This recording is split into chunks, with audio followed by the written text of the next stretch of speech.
नमस्कार दोस्तों, स्वागत है आपका स्टडी फॉर सिविल सर्विसेज में। वीडियो को पूरा देखिए। कोई भी आपका फीडबैक है, कोई सजेशन है, तुरंत वीडियो में कमेंट करके जरूर बताइए। अच्छा लगे तो वीडियो लाइक जरूर कर लीजिए और ऐसे वीडियो लगातार फ्री में बिना किसी एडवर्टीजमेंट के पाने के लिए चैनल को तुरंत सब्सक्राइब कर लीजिए और बेल आइकन को जरूर टैप कर लीजिए ताकि आगे भी सारे वीडियो आपको मिलते रहे। यूट्यूब में फॉलो करते हैं तो प्लीज ये वाला फ्री टेलीग्राम चैनल जरूर ज्वाइन कर लीजिएगा। सारे नोटिफिकेशन, सारे अपडेट यहीं पे आते हैं, ध्यान रखिएगा। स्टडी फॉर सिविल सर्विसेज का कोई भी पेड ग्रुप अगर आपको ज्वाइन करना है तो सिर्फ 85648053096975238606089452 यही नंबर है हमारे, सिर्फ जहां पे कॉल या व्हाट्सएप कर सकते हैं। इंस्टाग्राम पे हमारा पेज जरूर फॉलो कर लीजिएगा, स्टडी फॉर सिविल .सर्विसेज है। ट्विटर पे हमको जरूर फॉलो कर लीजिएगा, @study for civils है।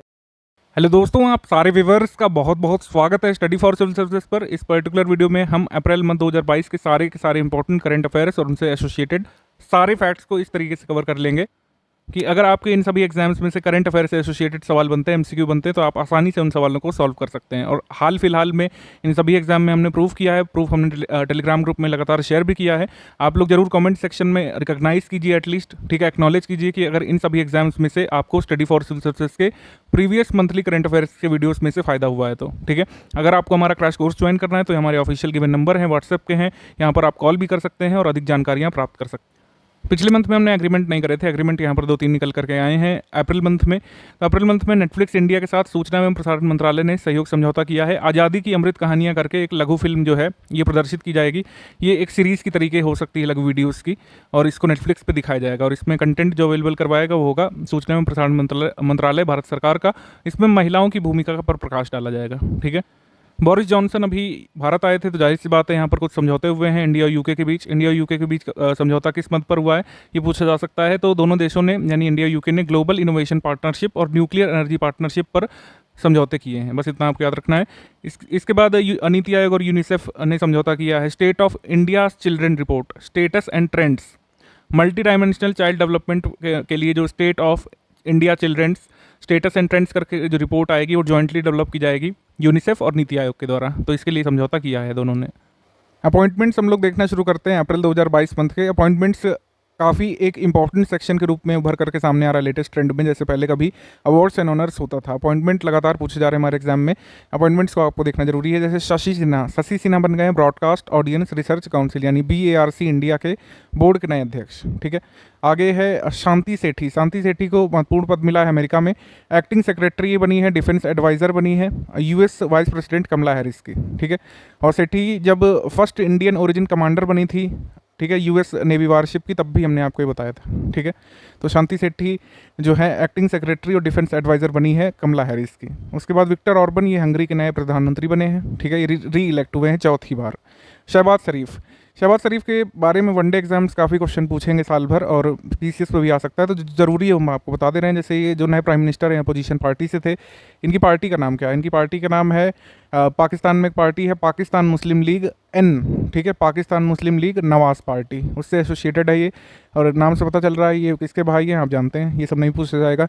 ये जो है शहबाज ये रह चुका है पंजाब प्रांत का मुख्यमंत्री 3 बार। कब रहा है? 1997, 2008, 2013, ये थोड़ा सा याद रख सकते हैं। पाकिस्तान के पंजाब प्रांत का सबसे लंबे समय तक रहने वाला मुख्यमंत्री ये रहा है शहबाज शरीफ, ठीक है। तो इतना याद रखिएगा। और अगर हम बात करें पाकिस्तान की पॉलिटिक्स के बारे में तो कुछ इंपॉर्टेंट फैक्ट ये है कि जैसे आज तक किसी भी पाकिस्तान के प्रधानमंत्री ने अपना 5 साल का कार्यकाल नहीं पूरा किया है और इमरान भी नहीं कर पाया था, ठीक है। और इमरान खान वो पहले प्रधानमंत्री है पाकिस्तान के जिनके खिलाफ नो कॉन्फिडेंस मोशन जो है सक्सेसफुली पारित हो पाया, ठीक है। ये भी एक इम्पॉर्टेंट फैक्ट है। तो आगे बढ़ते हैं हम लोग। आगे सरदार बल्डीमुखा मेदेव करके जो हैं ये नए प्रेसिडेंट बने हैं तुर्कमेनिस्तान के। इससे पहले इनके पिता थे प्रेसिडेंट गुरबांगुली बल्डीमुखा मेदेव करके, उसको उन्होंने रिप्लेस किया है। इसके बाद इमैनुअल मैक्रों ये प्रेसिडेंट बने हैं फ्रांस के, दोबारा री इलेक्ट हुए हैं, ठीक है, दोबारा इनको चुना गया है, यानी अपने कार्यकाल को बढ़ाया इन्होंने। उसके बाद रेणु सिंह ये सेकंड वुमेन डायरेक्टर बनी है फॉरेस्ट रिसर्च इंस्टीट्यूट की। रेणु सिंह से पहले जो सबसे पहली बनी थी वो थी डॉक्टर सविता। उसके बाद हर्षवर्धन श्रृंगला ये भारत के मुख्य G20 समन्वयक यानी कि इंडिया चीफ G20 कोऑर्डिनेटर बने हैं। हर्षवर्धन श्रृंगला, ठीक है, क्या बने हैं? इंडिया चीफ G20 कोऑर्डिनेटर, जो पहले हमारे फॉरेन सेक्रेटरी बने हैं, ठीक।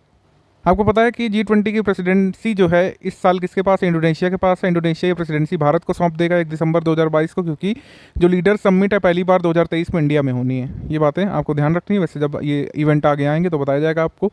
लेफ्टिनेंट जनरल मनोज पांडे भारतीय सेना के नए सेनाध्यक्ष बने हैं, ठीक है। इन्होंने किसको रिप्लेस किया है? मनोज मुकुंद नरावणे को, ठीक है।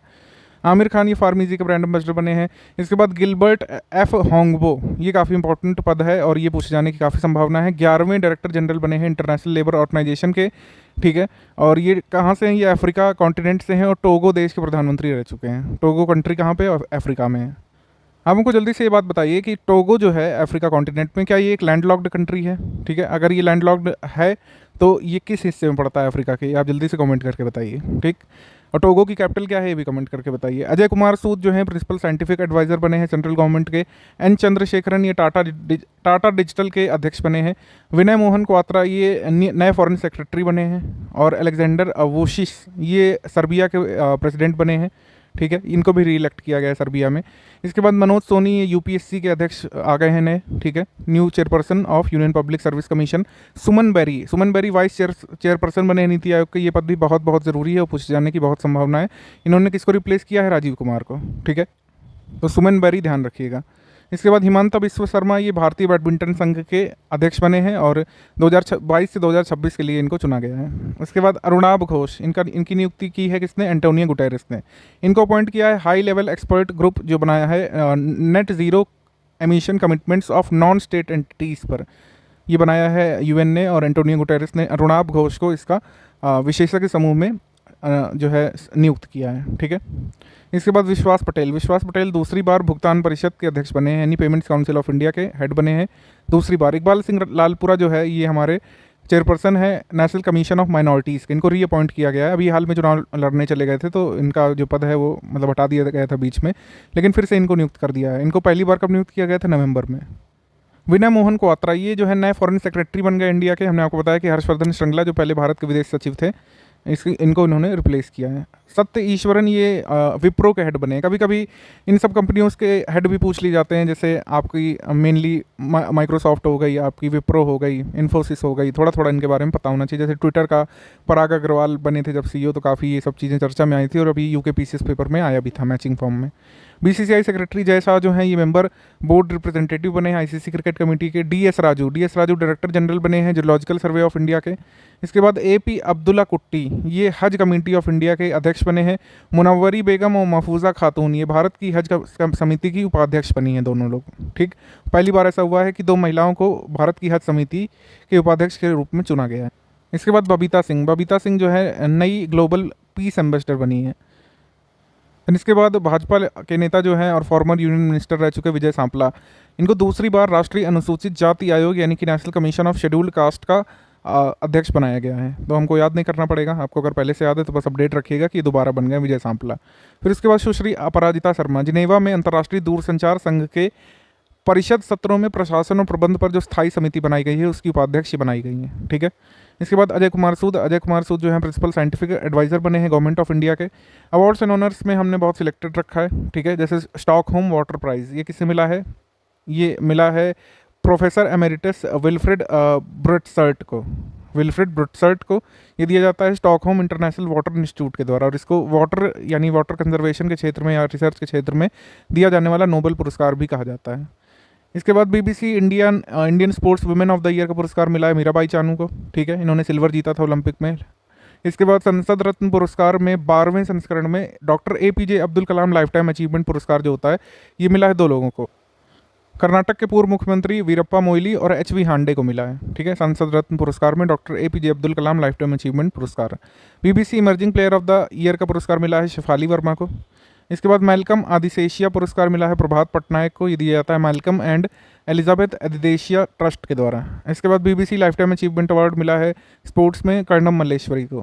फिर उसके बाद United kingdom Commonwealth point of light award ये मिला है किशोर कुमार जो कि बांग्लादेश के एजुकेशनल चैरिटी इंस्टीट्यूट है जिसका नाम है बिदानंदो। तो इसके ये हेड हैं, इन्हें ये अवार्ड मिला है United kingdom Commonwealth point of light award. इसके बाद सूचना समाज फोरम पर विश्व शिखर सम्मेलन 2022, इसमें मेघालय की एक योजना विभाग का महत्वपूर्ण इनिशिएटिव है जिसका नाम है ई प्रस्ताव प्रणाली। तो ई प्रपोजल सिस्टम को world summit on information society forum awards में ये पुरस्कार मेघालय के इनिशिएटिव को मिला है जिसका नाम है ई प्रपोजल। उसके बाद ओलिवर हेनरी पुरस्कार या ओ हेनरी पुरस्कार, ये लेखक अमर मित्रा को मिला है। अमर मित्रा बंगाल के लेखक हैं, शॉर्ट स्टोरी उनकी एक है, उसके लिए इनको ओलिवर हेनरी पुरस्कार से सम्मानित किया गया है। ओलिवर हेनरी काफ़ी रिनाउंड ऑथर थे, उन्हीं के नाम पर ये पुरस्कार है। अंतर्राष्ट्रीय गांधी पुरस्कार, ये जरूरी है। अंतर्राष्ट्रीय गांधी पुरस्कार गांधी मेमोरियल लेप्रोसी फाउंडेशन के द्वारा दिया जाता है। एम वेंकैया नायडू जी ने अपने हाथों से अवार्ड दिया था। चंडीगढ़ के डॉक्टर भूषण कुमार को व्यक्तिगत श्रेणी में, और गुजरात में सहयोग कुष्ठ यज्ञ ट्रस्ट को संस्थागत श्रेणी में यानी इंस्टीट्यूट की कैटेगरी में अवार्ड मिला है। सहयोग लेप्रोसी यज्ञ ट्रस्ट को इंस्टीट्यूट कैटेगरी में और भूषण कुमार को इंडिविजुअल कैटेगरी में ये award. EY entrepreneur of the year, ठीक है, ये अभी आगे हम देखेंगे, ये मिला है फाल्गुनी नायर को। लेकिन उससे पहले 6th एंटरप्रेन्योरशिप लीडरशिप अवार्ड जो Indo American chamber of commerce के द्वारा दिया जाता है, एंटरप्रेन्योरशिप लीडरशिप अवार्ड मिला है विवेक लाल को। इसके बाद लोक प्रशासन 2020 में उत्कृष्टता के लिए प्रधानमंत्री पुरस्कार गवर्नमेंट ऑफ इंडिया के द्वारा 2020 के लिए जो है award for excellence in public administration सामान्य श्रेणी में नवाचार के लिए मिला है उड़े देश का आम नागरिक यानी कि उड़ान स्कीम को, ठीक है, उड़ान स्कीम को सम्मानित किया गया है। Prime minister award for public administration 2020 वर्ष के लिए, ठीक है। इसके बाद डायरेक्टर ऑफ द ईयर का अवार्ड मिला है AIMA मैनेजिंग इंडिया अवार्ड्स में सुजीत सरकार की जो फिल्म आई थी जिसमें विकी कौशल बने थे, सरदार उधम सिंह, ठीक है। AIMA अवार्ड्स में कई सारी जो है कैटेगरीज थी, लेकिन जो मोस्ट इंपॉर्टेंट है वो हमने आपको बता दिया फिल्म कैटेगरी में। इसके बाद John F Kennedy profile in courage award 2022, ये John F Kennedy library foundation के द्वारा दिया जाता है और 4 लोगों को दिया गया था, लेकिन इस समय जेलेंस्की जो है न्यूज़ में है, यूक्रेन के राष्ट्रपति, तो उनको मिला है, इस वजह से हमने इसको लिया है, ठीक है। John F Kennedy profile in courage award 2022 मिला है यूक्रेन के राष्ट्रपति को, ठीक है, व्लादिमीर जेलेंस्की को। फिर आगे बढ़ते हैं हम लोग। इस साल के जो ग्रैमी अवार्ड आए हैं जिसमें कई सारी कैटेगरीज होती हैं, उसमें 2 भारतीय कलाकारों को भी अवार्ड मिला है, जैसे सिंगर सॉन्ग राइटर फालू और म्यूजिशियन रिकी केज, तो इनको ये अवार्ड मिला है। ये कहीं ना कहीं भारत से ताल्लुक़ रखते हैं, इंडो अमेरिकन है, ठीक है। उसके बाद प्रथम लता दीनानाथ मंगेशकर पुरस्कार, ये प्रधानमंत्री मोदी जी को मिला है और ये पहला अवार्ड था और ये पहला मोदी जी को दिया गया है। मास्टर दीनानाथ मंगेशकर के नाम पर ये अवार्ड है, ठीक है। आगे बढ़ते हैं हम लोग। चमेली देवी जैन पुरस्कार, चमेली देवी जैन पुरस्कार पत्रकारिता के क्षेत्र में मिलता है और खासकर निडर पत्रकारिता के क्षेत्र में मिलता है। ये मिला है आरफा जौहरी को। जनरली लिबरल लीनिंग जो इंस्टीट्यूट्स या फिर मीडिया ऑर्गेनाइजेशंस होते हैं उन्हीं को मिलता है चमेली देवी जैन पुरस्कार। इसके बाद champions of earth life time achievement award, ये डेविड एटनबरो को मिला है यूनेप के द्वारा, ठीक है। तो एक तो चैंपियंस ऑफ अर्थ का लाइफ टाइम अचीवमेंट अवार्ड होता है, सर डेविड एटनबरो को मिला है। उसके बाद 2021 में चैंपियंस ऑफ अर्थ अवार्ड्स के अन्य विजेता कौन है, जैसे पॉलिसी लीडरशिप की कैटेगरी में मिया मॉटली करके जो है प्राइम मिनिस्टर बारबाडोस की, उन्हें मिला है ये। उसके बाद इंस्क्रिप्शन और एक्शन में सी वुमेन ऑफ मिलेनेशिया उनको मिला है और साइंस एंड इनोवेशन कैटेगरी में ये 2 लोगों को मिला है, ठीक है, ग्लैडिस कैलिमा जीकुसोका और एक्चुअली एक ही लोगों को मिला है यहाँ पर, डॉक्टर ग्लैडिस कैलिमा जीकुसोका। उसके बाद इंटरप्रेन्योरियल विजन कैटेगरी में मिला है मैरिया कोलेस्निकोवा को, ये किर्गिज रिपब्लिक से हैं। तो ये चैंपियंस ऑफ अर्थ अवार्ड में बस ये देख लीजिए थोड़ा सा। आगे बढ़ते हैं हम लोग। सरस्वती सम्मान बहुत ज़रूरी है। सरस्वती सम्मान के बिरला फाउंडेशन के द्वारा दिया जाता है। ये इस साल मिला है रामदर्श मिश्रा को, रामदर्श मिश्रा, और उनका जो काव्य संग्रह है उसका नाम है मैं तो यहाँ हूँ, इसके लिए पुरस्कार मिला है सरस्वती सम्मान 2021। EY entrepreneurship of the year, ये फाल्गुनी नायर को मिला है जो नायिका की फाउंडर है, ठीक है। इसके बाद 64वें ग्रैमी पुरस्कार में जो इंपॉर्टेंट कैटेगरीज हैं वो है album of the year, VR John Batista का जो एल्बम है उसे मिला एल्बम ऑफ द ईयर का पुरस्कार। रिकॉर्ड ऑफ द ईयर का पुरस्कार मिला है ब्रूनो मार्स और एंडरसन पैक के द्वारा गाया गया ये है लीव द डोर ओपन। फिर उसके बाद सॉन्ग ऑफ द ईयर है लीव द डोर ओपन। उसके बाद सर्वश्रेष्ठ वैश्विक गीत यानी बेस्ट ग्लोबल म्यूजिक है मोहब्बत अरोज आफ्ताब का, और बेस्ट ग्लोबल म्यूजिक एल्बम है मदर नेचर एंजलिक किडजो का। राष्ट्रीय जल पुरस्कार काफ़ी ज़रूरी है, रोमेंस में पूछा गया। ये वैसे हम जब ये पुरस्कार अनाउंस हुआ था तब भी करा चुके हैं, लेकिन एक बार देख लेते हैं इसको, कोई दिक्कत वाली बात नहीं है। इसमें उत्तर प्रदेश बेस्ट स्टेट था, ये काफ़ी ज़रूरी है। बेस्ट स्टेट्स की कैटेगरी में उत्तर प्रदेश को पहला स्थान मिला था, दूसरा राजस्थान को, तीसरा तमिलनाडु को। इसमें फिर जोन वाइज अवार्ड थे, यानी उत्तरी जोन में जो सर्वश्रेष्ठ जिला था वो उत्तर प्रदेश का ही मुजफ्फरनगर चुना गया था, ये आपको याद रखना है, बहुत ज़रूरी। और बलुआ वाराणसी उत्तर प्रदेश, सर्वश्रेष्ठ ग्राम पंचायत नॉर्थ जोन में तीसरा पुरस्कार मिला था बलुआ को, ठीक, ये वाली बात हो गई। उसके बाद Amity international school Noida UP में जो है, और राजकीय मध्य स्कूल मनापेट पुडुचेरी में जो है, गवर्नमेंट मिडिल स्कूल मनापेट पुडुचेरी, इसमें संयुक्त रूप से दोनों स्कूल तीसरे विनर थे, थर्ड जॉइंट विनर थे ये बेस्ट स्कूल की कैटेगरी में। ये वाटर अवार्ड्स में कई सारी कैटेगरीज थी, तो उसी के टर्म्स में आपको बताए जा रहे हैं अवार्ड। उसके बाद कोस्टल सैलिनिटी प्रिवेंशन सेल, ये अहमदाबाद में बेस्ट एनजीओ की कैटेगरी में अवार्ड मिलता है, पहला इसको। और धर्मपाल सत्यपाल लिमिटेड नोएडा में एक कंपनी है जो पास वगैरह बनाते हैं, माउथ फ्रेशनर वगैरह, उसको CSR गतिविधि के लिए बेस्ट अवार्ड मिला है, तीसरा संयुक्त। इसके बाद Vapi urban local body Gujarat में है, इसको बेस्ट अर्बन लोकल बॉडी की कैटेगरी में, बेस्ट ULB की कैटेगरी में पहला पुरस्कार मिला है। ये काफ़ी ज़रूरी है, बहुत बहुत आने की संभावना है इसकी, याद रखिएगा इसको, ठीक। इसके बाद एमिटी इंटरनेशनल स्कूल आपको बता ही दिया। उसके बाद माता वैष्णो देवी श्राइन बोर्ड को religious organisation for campus usage की कैटेगरी में पहला पुरस्कार मिला है। ट्राइडेंट टेक्सटाइल लिमिटेड को बेस्ट इंडस्ट्री कैटेगरी में पहला पुरस्कार। पंगछैया MD TWWAA Hooghly west Bengal को सर्वश्रेष्ठ जल उपयोगकर्ता यानी बेस्ट वाटर यूज़र एसोसिएशन की कैटेगरी में पहला पुरस्कार मिला है। HAL बेंगलुरु कर्नाटका को CSR गतिविधि में जो है पहला पुरस्कार मिला है, और धर्मपाल सत्यपाल को दूसरा मिला है। ये आपको बता चुके हैं हम। आगे बढ़ते हैं हम लोग। बुक्स एंड ऑथर में कुछ इंपॉर्टेंट बुक्स हैं, जैसे डिकोडिंग इंडियन बाबूडम, ये लिखी है अश्विनी श्रीवास्तव ने। भारतीय कृषि की ओर 2030 यानी Indian agriculture towards 2030 pathways for enhancing farmers income, nutritional security and sustainable food and farmer systems, इसको जारी किया गया है किसान कल्याण मंत्रालय ने, नीति आयोग और FAO के सहयोग से इसको जारी किया है, ठीक है। फूड एंड एग्रीकल्चरल ऑर्गेनाइजेशन और नीति आयोग ने मिलकर के इसको जारी किया है। देन इसके बाद tiger of Dras, captain Arjun Nayyar 23 Kargil hero, Meena Nayyar और हिम्मत सिंह शेखावत ने लिखा है इसको। बिरसा मुंडा जनजाति नायक, प्रोफेसर आलोक चक्रवाल की किताब है, इसको केंद्रीय शिक्षा और कौशल विकास मंत्री श्री धर्मेंद्र प्रधान ने लॉन्च किया है, ठीक है। इसके बाद हियर योरसेल्फ करके एक किताब है, इसको लिखा है प्रेम रावत ने। आगे बढ़ेंगे हम लोग, इसमें इंपॉर्टेंट डेट्स थीम्स देखेंगे। राजस्थान दिवस 30 मार्च को होता है। उत्कल दिवस या ओडिशा दिवस होता है 1 अप्रैल को, ठीक है। ओडिशा की स्थापना मानी जाती है 1 अप्रैल 1936 से, जब बिहार ओडिशा प्रांत को बिहार अलग और ओडिशा अलग किया गया था। भारतीय रिजर्व बैंक की स्थापना का दिवस होता है 1 अप्रैल को। 1 अप्रैल 1935 को RBI की स्थापना हुई थी। पूछा जाता रहता है स्टैटिक फैक्ट, याद रखिएगा इसको। विश्व ऑटिज्म अवेयरनेस डे ये होता है 2 अप्रैल को, ठीक है। इसके बाद अंतर्राष्ट्रीय बाल पुस्तक दिवस, इंटरनेशनल चिल्ड्रंस बुक डे, ये होता है 2 अप्रैल को। Stories are wings that help you soar every day, ये इस बार इसकी थीम थी। नेशनल मैरीटाइम डे ये 5 अप्रैल को होता है। सस्टेनेबल शिपिंग बियॉन्ड कोविड-19 ये इस बार की थीम थी। वर्ल्ड हेल्थ डे 7 अप्रैल को होता है, इस बार इसकी थीम थी आवर प्लैनेट आवर हेल्थ। मानव अंतरिक्ष उड़ान का अंतर्राष्ट्रीय दिवस यानी कि international day of human flight ये होता है 12 अप्रैल को। 13 अप्रैल को आपको पता है क्या होता है, जलियांवाला बाग कांड की वर्षगांठ हम लोग मनाते हैं। सियाचिन दिवस होता है 13 अप्रैल को। अंतर्राष्ट्रीय पगड़ी दिवस होता है 13 अप्रैल को। अंबेडकर जयंती होती है 14 अप्रैल को, ठीक है। तमिलनाडु ने इस वर्ष जो है 14 अप्रैल को समानता दिवस के रूप में यानी इक्वलिटी डे के रूप में मनाने की घोषणा की है। इसके बाद हिमाचल दिवस होता है आपका 15 अप्रैल को। 15 अप्रैल 1948 को हिमाचल का सृजन हुआ था। इसके बाद वर्ल्ड हीमोफीलिया डे होता है 17 अप्रैल को। इस बार इसकी थीम कोई इतनी ज़रूरी नहीं है, आप स्किप कर सकते हैं। वर्ल्ड हेरिटेज डे होता है 18 अप्रैल को, ठीक है। हेरिटेज एंड क्लाइमेट इस बार की थीम थी। इसके बाद वर्ल्ड लीवर डे होता है 19 अप्रैल को, और इसमें अभी हाल में बताया गया कि WHO के अनुसार liver diseases are the 10th most common cause of deaths in India, यानी भारत में जो मौतें होती हैं उसका 10वां सबसे बड़ा कारणों में से एक है लीवर मतलब डिसऑर्डर्स, ठीक है, लीवर डिसीजेस। लोक सेवा दिवस यानी सिविल सर्विसेज डे होता है 21 अप्रैल को, और मातृ पृथ्वी दिवस यानी कि पृथ्वी दिवस होता है 22 अप्रैल को। इन्वेस्ट इन आवर प्लैनेट इस बार इसकी थीम थी। नेशनल पंचायती राज डे होता है 24 अप्रैल को। वर्ल्ड मलेरिया डे होता है 25 अप्रैल को, और अंतर्राष्ट्रीय शेरनोबिल आपदा स्मृति दिवस होता है 26 अप्रैल को।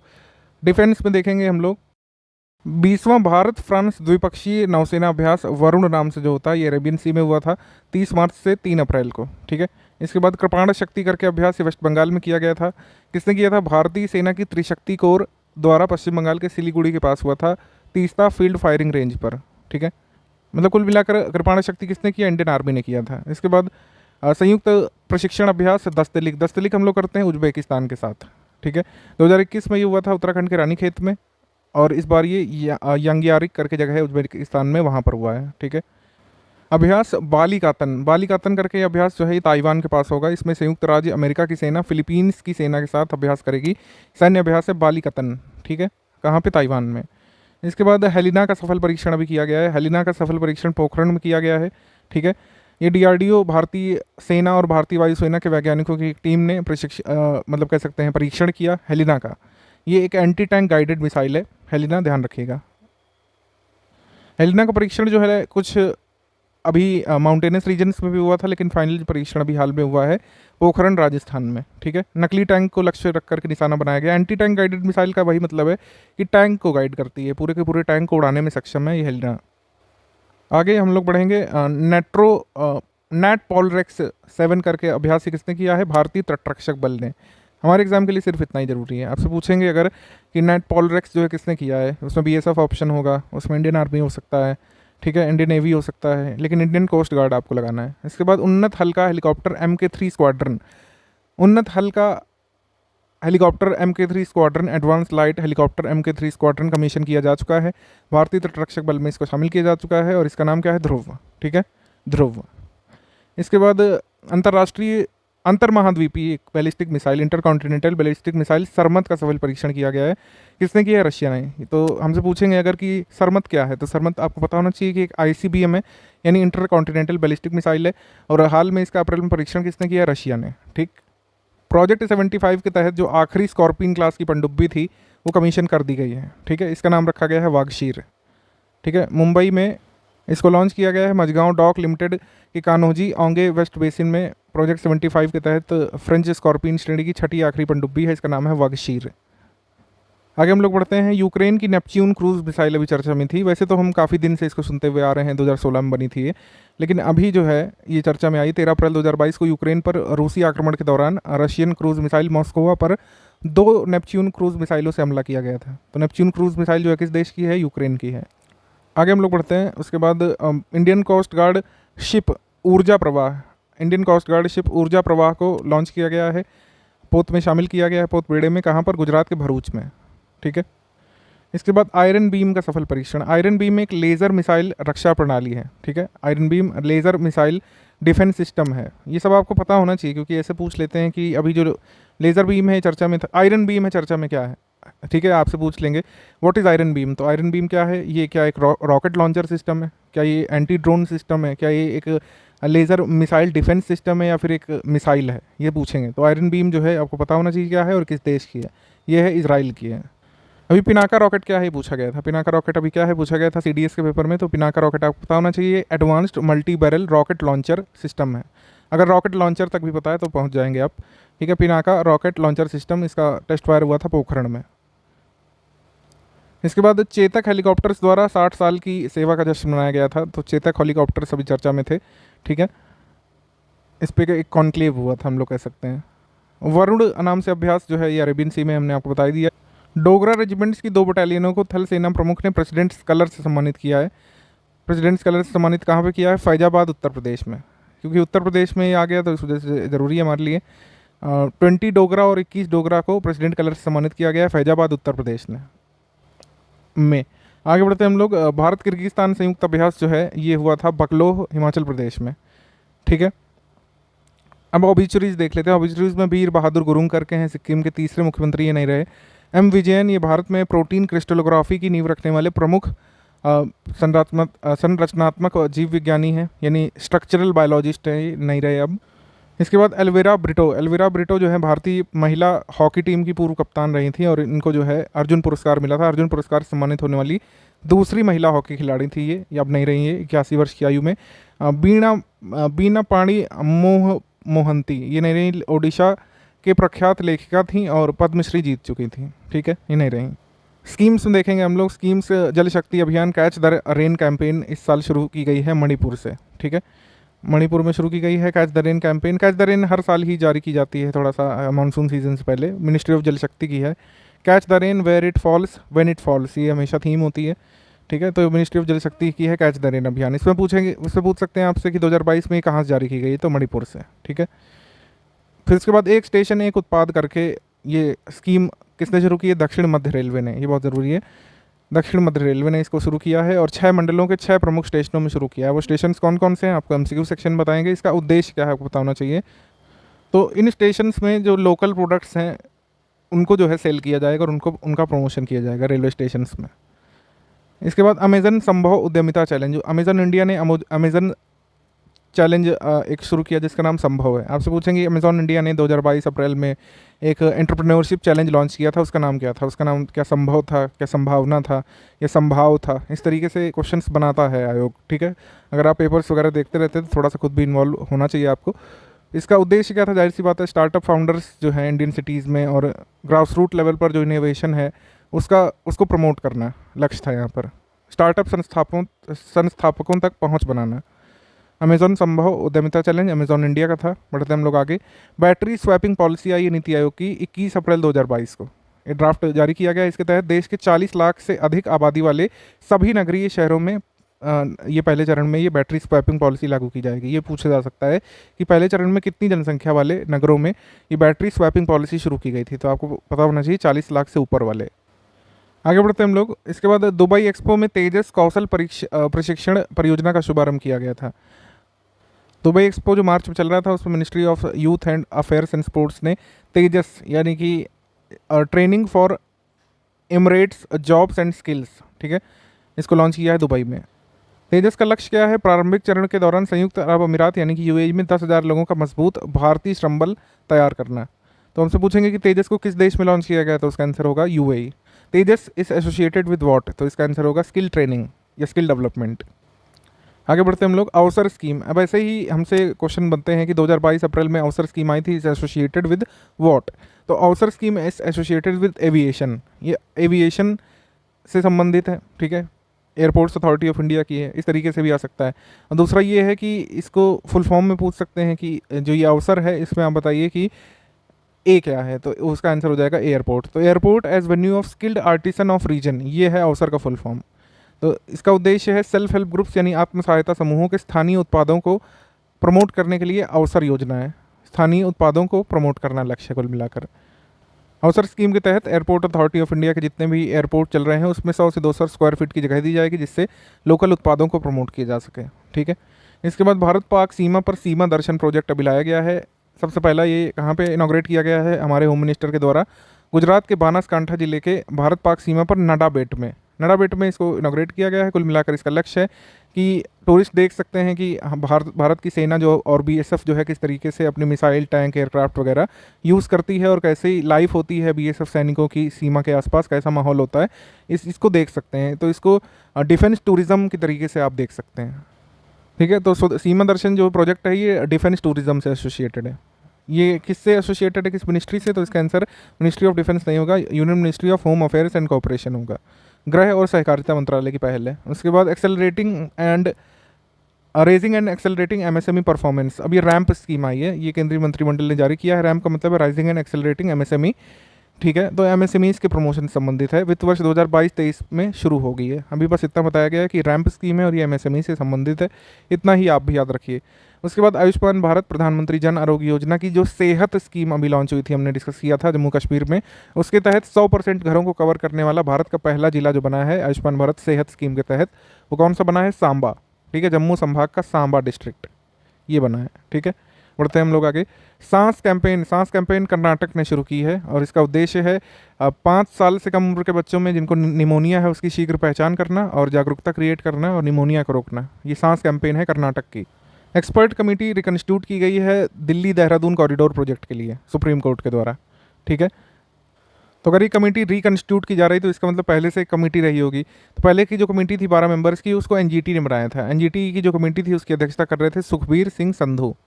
चीफ सेक्रेटरी जो उत्तराखंड के थे वो इसकी अध्यक्षता कर रहे थे सुखबीर सिंह संधू। लेकिन एक नई कमेटी बनाई है सुप्रीम कोर्ट ने और अध्यक्ष का अध्यक्ष बदल दिया है, तो उसका नाम ध्यान रखना जरूरी है। अध्यक्ष आप बनेंगे सीपी गोयल। सुप्रीम कोर्ट ने जो नई कमेटी सृजित की है अप्रैल 2022 में दिल्ली देहरादून कॉरिडोर प्रोजेक्ट के लिए, उसके अध्यक्ष रहेंगे सीपी गोयल, ठीक है, ध्यान रखिएगा। इसके बाद भारत को 4 यूएन इकोसॉक निकायों के लिए चुना गया है, ठीक है। इकोसॉक का यहाँ पर मतलब United Nations economic and social council. तो इंडिया को जो 4 United Nations economic and social council के 4 मेजर बॉडीज़ के लिए चुना गया है, उनके नाम ध्यान रखना जरूरी है। वो नाम कौन कौन से हैं? The committee on economic social and cultural rights, the commission for social development, the committee on non governmental organisation और commission on science and technology and development. तो इन सभी के लिए भारत को चुना गया है। 2022 में कितने वर्षों के लिए चुना गया ऐसी कोई मतलब नहीं बताई गई जानकारी, तो नहीं जरूरी है हमारे लिए। मिशन वात्सल्य योजना union ministry of women and child development की है। तो वात्सल्य स्कीम को लागू करने के लिए राज्यों का यहाँ पर सहयोग या सुझाव मांगा गया है, ठीक है, तो इसलिए ये चर्चा में है।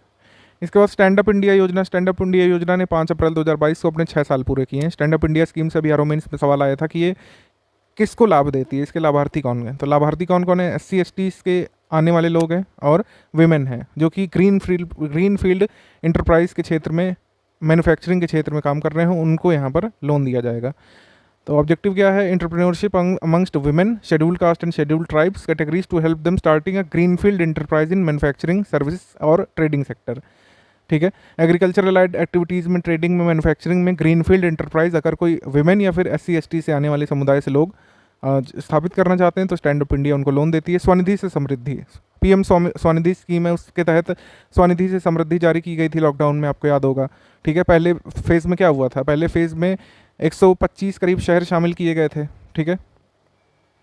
4 जनवरी 2021 को स्कीम शुरू हुई थी स्वनिधि से समृद्धि, और इसमें करीब भारत के 125 शहर शामिल किए गए थे। अभी चरण 2 इसका शुरू कर दिया जा चुका है और इसको 126 सिटीज़ में भारत के 14 स्टेट्स और यूनियन टेरिटरीज़ में लागू किया जाएगा स्वनिधि समृद्धि के सेकंड फेज़ को। और 35 लाख करीब, एक्चुअली 28 लाख करीब रेडी वालों को यहाँ पर कवर करने का लक्ष्य रखा गया है, ठीक है। ये है स्वनिधि से समृद्धि की जो इम्प्लीमेंटिंग पार्टनर है वो कौन है? क्वालिटी काउंसिल ऑफ इंडिया है, ध्यान रखिएगा। अब जल्दी से आप हमको लॉन्च डेट कमेंट करके बता दीजिए कि स्वनिधि स्कीम जो आई थी, PM स्वनिधि स्कीम, उसकी लॉन्च डेट क्या है? जल्दी से कमेंट करके बताइए।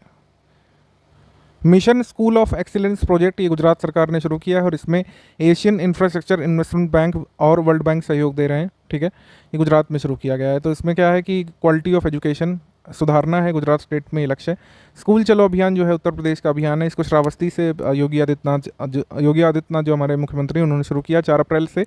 श्रावस्ती जिले के जयचंदपुर कटघरा उच्च प्राथमिक विद्यालय से स्कूल चलो अभियान शुरू किया है और लक्ष्य क्या है? नाम से पता चल रहा है 100% इनरोलमेंट इंश्योर करना है प्राइमरी स्कूल्स में उत्तर प्रदेश में। स्पोर्ट्स करंट अफेयर में आ जाते हैं। Ubaidullah Khan hockey cup. Ubaidullah Khan hockey cup में इंडियन रेलवेज की मेंस हॉकी टीम ने ये अवार्ड जीता, मतलब ये कंपटीशन जीता। इसके बाद खेलो इंडिया यूनिवर्सिटी गेम्स जो है ये कहाँ पे होने हैं इस साल? बेंगलुरु कर्नाटक में होने हैं। 24 अप्रैल से 3 मई तक चला था ये। और हम लोग मई करंट अफेयर में बता पाएंगे कि खेलो इंडिया यूनिवर्सिटी गेम्स में सबसे ज़्यादा मेडल किसने जीते, ये सब आपको मई में पता चलेगा क्योंकि 3 मई तक तो होने ही ये गेम्स। इनविक्टस गेम्स 2022 का आयोजन नीदरलैंड में किया गया था 16 से 22 अप्रैल को। इसका पहला संस्करण लंदन में हुआ था और जर्मनी में इन खेलों की 2023 संस्करण की मेजबानी होगी, ठीक है, इनविक्टस गेम्स। उसके बाद FIH जूनियर महिला हॉकी विश्व कप 2022, इसमें नीदरलैंड ने दक्षिण अफ्रीका को हरा करके, एक्चुअली नीदरलैंड ने दक्षिण अफ्रीका के पोचेसफ्स्ट्रूम में जो ये गेम आयोजित हुआ था इसमें जर्मनी को हराया था फाइनल में, ठीक है। जर्मनी को हरा करके FIH जूनियर महिला हॉकी विश्व कप 2022 जीता है। टूर्नामेंट हुआ था साउथ अफ्रीका में, लेकिन फाइनल में जर्मनी को हराया था नीदरलैंड ने और ये कप जीता। कतर 2022 फुटबॉल विश्व कप होना है और इसमें कनाडा ने क्वालिफाई कर लिया है इसके लिए, ठीक है। तो 36 साल में पहली बार जो है कनाडा ने क्वालिफाई किया है फुटबॉल विश्व कप के लिए। मियामी ओपन टेनिस खिताब 2022, इसमें पोलैंड की जो टेनिस प्लेयर हैं इगा स्वेटेक, इन्होंने मियामी ओपन टेनिस टूर्नामेंट जीत लिया है। नाओमी ओसाका को इन्होंने हराया था जो कि जापान से है फाइनल मैच में। और इसमें पुरुष एकल में विजेता कौन रहे थे? कार्लोस अल्कराज जो कि स्पेन से हैं और इन्होंने हराया था कैस्पर रूड को जो कि नॉर्वे से हैं। तो ये मियामी ओपन टेनिस हो गया। इसके बाद 2026 में राष्ट्रमंडल खेलों का आयोजन कहाँ पे होगा? ये होगा ऑस्ट्रेलिया के शहरों में, जैसे कि मेलबोर्न, जिलोंग, बेंडिगो, बॉलरेट, गिप्सलैंड, इन सब में आयोजन होगा राष्ट्रमंडल खेलों 2026 का। यानी कॉमनवेल्थ गेम्स 2026 कहाँ पे होंगे? ऑस्ट्रेलिया में। फीफा विश्व कप जो होना है कतर में, इसमें अल रहिला जो नाम दिया गया फुटबॉल को, ये ध्यान रखिएगा, ठीक है। ऑफिशियल मैच बॉल है उसका नाम क्या है? अल रहिला है। ICC महिला क्रिकेट विश्व कप 2022, ये किसने जीता है? न्यूजीलैंड में आयोजित हुआ था 4 मार्च से 3 अप्रैल के बीच, ठीक है। ऑस्ट्रेलिया ने फाइनल में इंग्लैंड को हरा करके 71 रनों से ये खिताब जीत लिया, ठीक। तो ICC women's cricket world cup 2022 किसने जीता? तो उसका आंसर आप क्या लगाएंगे? ऑस्ट्रेलिया। फाइनल में किसको हराया था? इंग्लैंड को हराया था। टूर्नामेंट हुआ कहाँ पर था? न्यूजीलैंड में हुआ था, ठीक है। और प्लेयर ऑफ द टूर्नामेंट इसमें कौन रही? एलिसा हीली रही। इस विश्व कप में कुल कितनी टीम्स या फिर कितने देशों ने पार्टिसिपेट किया था? अगर ये पूछे तो इसका आंसर 8 होगा, क्योंकि इस तरीके से भी सवाल आ चुके हैं पहले। 8 होगा इसका आंसर। और पहले विश्व कप किसने किसने जीता है ये हम थोड़ा सा देख लेते हैं, कभी कभी पहला भी पूछ लेते हैं। 2000, 2005 में, 2009 में, 2017 में, 2022 में ये विनर कौन रहा था ये हमने दे दिया है, इससे ज़्यादा नहीं आएगा आपके एग्जाम में। रेकजाविक ओपन शतरंज टूर्नामेंट, ये काफ़ी ज़रूरी है। रेकजाविक ओपन शतरंज टूर्नामेंट किसने जीता है? आर प्रज्ञानंद ने, आइसलैंड। में टूर्नामेंट हुआ था और फाइनल में इन्होंने भारत के ही डी गुकेश को हरा दिया था। तो रेकजाविक ओपन शतरंज टूर्नामेंट किसने जीता है? आर प्रज्ञानंद ने। हराया किसको था? डी गुकेश को। इसके बाद 83वीं राष्ट्रीय टेबल टेनिस चैंपियनशिप 2022 में मेघालय ने जीता इसको। ठीक है, बस इतना याद रखिएगा। स्ट्रीट चाइल्ड क्रिकेट विश्व कप 2023 ये भारत में होगा। ठीक है, 22 टीमें इसमें पार्टिसिपेट करेंगी। पुरुष हॉकी विश्व कप 2023 होना है, इसका लोगो वगैरह जारी कर दिया है। ये ओडिशा में होना है, ये बहुत पहले से न्यूज़ है। भुवनेश्वर में होगा, राउरकेला में होगा। ठीक है, 2023 में होगा जनवरी मंथ में। उसके बाद WSF world doubles squash championship, इसमें दीपिका पल्लिकल, कार्तिक और सौरभ घोषाल ने स्कॉटलैंड के ग्लासगो में डबल्स में ये मुकाबला जीत लिया। इंडिया ने पहली बार जो है गोल्ड मेडल जीता है WSF world double squash championship में। ठीक है, पहली बार। Serbia open title, Serbia open में आंद्रे रुबलेव ने, जो कि रशिया से हैं, इसमें नोवाक जोकोविच को हरा करके ये खिताब जीता। सर्बिया ओपन किसने जीता? आंद्रे रुबलेव ने। हराया किसको? नोवाक जोकोविच को। हैमिश बेनेट ने क्रिकेट के सारे प्रारूपों से संन्यास लेने की घोषणा कर दी है, कोई इतना जरूरी नहीं है। 5 cricketers of the year, Wisden Almanack करके एक कह सकते हैं अवार्ड होता है, एक रिकॉग्निशन होता है, क्रिकेट के क्षेत्र में काफ़ी ज़रूरी होता है। वर्ष भर के 5 सर्वश्रेष्ठ क्रिकेटर्स में जसप्रीत बुमराह को और भारत से रोहित शर्मा को शामिल किया गया है। ठीक है, रोहित शर्मा को और जसप्रीत बुमराह को शामिल किया गया है इसमें। उसके बाद थाईलैंड ओपन बॉक्सिंग टूर्नामेंट 2022 की अगर बात कर लें तो इसमें भारत की तरफ से 15 सदस्यीय दल गया था और कुल मिलाकर के 10 मेडल जीता है भारत ने। इसमें आपके 3 गोल्ड हैं, 4 सिल्वर हैं और 3 ब्रॉन्ज हैं। ठीक है, और स्वर्ण पदक विजेता कौन कौन है उनको देख लीजिएगा एक बार। स्वर्ण पदक किसने जीता? गोविंद साहनी ने, अनंत प्रहलाद चोपड़े ने और सुमित ने। ठीक है, सिल्वर एक बार देख सकते हैं अमित पंघल, मोनिका, वीरेंद्र सिंह, आशीष कुमार। कांस्य पदक को इतना जरूरी नहीं है। ठीक है, कांस्य आप चाहें तो छोड़ भी सकते हैं। इसके बाद 12वीं सीनियर पुरुष हॉकी चैंपियनशिप, हरियाणा ने फाइनल में तमिलनाडु को हरा करके इसको जीत लिया। इसका आयोजन भोपाल मध्य प्रदेश में हुआ था। IPL इतिहास में रिटायर आउट होने वाले पहले खिलाड़ी बने आर अश्विन। ठीक है, राजस्थान रॉयल्स में आर अश्विन खुद को रिटायर आउट करके ऐसा करने वाले पहले क्रिकेटर बने। इसके बाद 48वां ला रोडा इंटरनेशनल ओपन चेस टूर्नामेंट, इसमें भारतीय ग्रैंड मास्टर डी गुकेश ने स्पेन के कैस्टिलो ला मांशा को हरा करके ये टूर्नामेंट जीता। पहला खेलो इंडिया नेशनल रैंकिंग महिला तीरंदाजी टूर्नामेंट ये कहाँ पर हुआ था? जमशेदपुर झारखंड में। ये हुआ नहीं है, अभी होगा आगे चल करके। डैनिश ओपन स्विमिंग चैंपियनशिप में 200 मीटर बटरफ्लाई वर्ग में साजन प्रकाश ने जो है इसको जीत लिया है। ठीक है, स्वर्ण पदक। एशियाई कुश्ती चैंपियनशिप 2022 ये मंगोलिया के उलान बटर में आयोजित हुई थी। इसमें भारतीय दल ने 1 स्वर्ण, 5 रजत और 11 कांस्य पदक जीते हैं। स्वर्ण पदक विजेता कौन रहे हैं? रवि कुमार दहिया। ठीक है, और 57 किलोग्राम फ्री स्टाइल श्रेणी में उन्होंने ये स्वर्ण पदक हासिल किया। कभी कभी ये पूछ लेते हैं कि हराया किसको था, तो कजाकिस्तान के राखत कालजान को हराया था। ठीक है, इतना काफ़ी है। इसके बाद पदक तालिका में टॉप पर था इसमें जापान, सेकंड पर ईरान था, भारत का स्थान इसमें 5वां था 17 मेडल के साथ। ठीक, एशियाई कुश्ती चैंपियनशिप 2022 में। इसके बाद Laureus sports person of the year 2022 में मेंस में कौन रहे थे? मेंस में रहे थे मैक्स वर्स्टैपन, F1 प्लेयर, और एलन थॉम्सन हेरा, ये रही थी जमैका की स्प्रिंटर जो है, धाविका कह सकते हैं। Laureus sports women of the year. ठीक है, आगे बढ़ते हैं। 11वां खेल महाकुंभ। खेल महाकुंभ प्रधानमंत्री मोदी जी ने शुरू किया था जब ये मुख्यमंत्री थे गुजरात में, और वो खेल महाकुंभ हर 2 साल में आयोजित होता है गुजरात में। हम लोग समिट्स देख लेते हैं। 80वां स्कोच शिखर सम्मेलन नई दिल्ली में हुआ था और इसमें कुछ अवार्ड दिए जाते हैं, जैसे 80वें स्कोच अवार्ड में नेशनल मिनरल डेवलपमेंट कॉरपोरेशन जो कि मिनिस्ट्री ऑफ स्टील के अंतर्गत आता है, इसको 1 मेडल और 1 गोल्ड मेडल 1 सिल्वर मेडल प्रदान किया गया है। ठीक है, इसके बाद global Ayush investment and innovation summit 2022 ये गुजरात में हुई थी, गुजरात के गांधीनगर में। ठीक है, ये ध्यान रखिएगा। इसके बाद 5वां बिम्स्टेक शिखर सम्मेलन, ये श्रीलंका में भी हुआ था और थोड़ा ये हाइब्रिड मोड में भी हुआ था। ठीक है, बिम्स्टेक 5वीं समिट 2022 की कहाँ पे हुई? तो श्रीलंका आप लगाएंगे अगर उसमें पूछा जाएगा तो। ठीक है, 2022 जो है बिम्स्टेक की स्थापना का 25वां वर्ष था, ध्यान रख सकते हैं। और थाईलैंड ने बिम्स्टेक के अध्यक्ष के रूप में पदभार ग्रहण कर लिया है श्रीलंका से, यानी कि अगली समिट कहाँ पर होगी? ऑब्वियसली थाईलैंड में होगी। ठीक है, बिम्स्टेक समिट की थीम ध्यान रख सकते हैं। थीम यहाँ पर थी towards a resilient region, prosperous economies and healthy people. ये इस बार इसकी थीम थी। ठीक है, बढ़ते हैं हम लोग आगे। यहाँ पर आप स्क्रीनशॉट ले सकते हैं इंग्लिश मीडियम वाले। चौथा US इंडिया 2+2 मंत्री स्तरीय वार्ता, ये वाशिंगटन में हुआ था और इसमें 2+2 जो 2 व्यक्ति थे उनको ध्यान रखना जरूरी है, जैसे विदेश मंत्री एंटनी जे ब्लिंकन थे और रक्षा सचिव जो है लॉयड जे ऑस्टिन थे।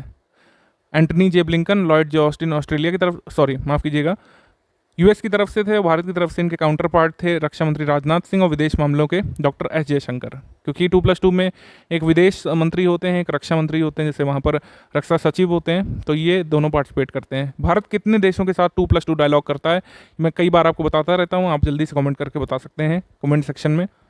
National conference on localisation of sustainable development goals ये दिल्ली में हुई थी ये, ठीक है। और इस बार इसकी थीम थी संकल्पोत्सव ऑफ नवनिर्माण ऑफ पंचायत, यानी पंचायतों के नवनिर्माण का संकल्पोत्सव, ये इसकी थीम थी।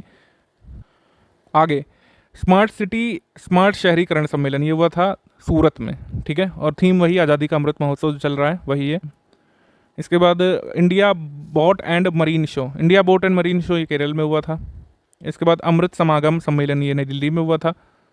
और इसमें आज़ादी का अमृत महोत्सव जो हम लोग मना रहे हैं इसी की प्रगति की चर्चा करना इसका उद्देश्य था। अमृत समागम जो नई दिल्ली में हुआ। इसके बाद जलमार्ग कनक्लेव यानी वाटरवेज कनक्लेव हुई थी असम में, ठीक है। और असम में इसका उद्योग भागीदार था फिक्की, ठीक है। डिब्रूगढ़ असम में हुआ था भारतीय अंतर्देशीय जलमार्ग प्राधिकरण का जलमार्ग कॉन्क्लेव 2022।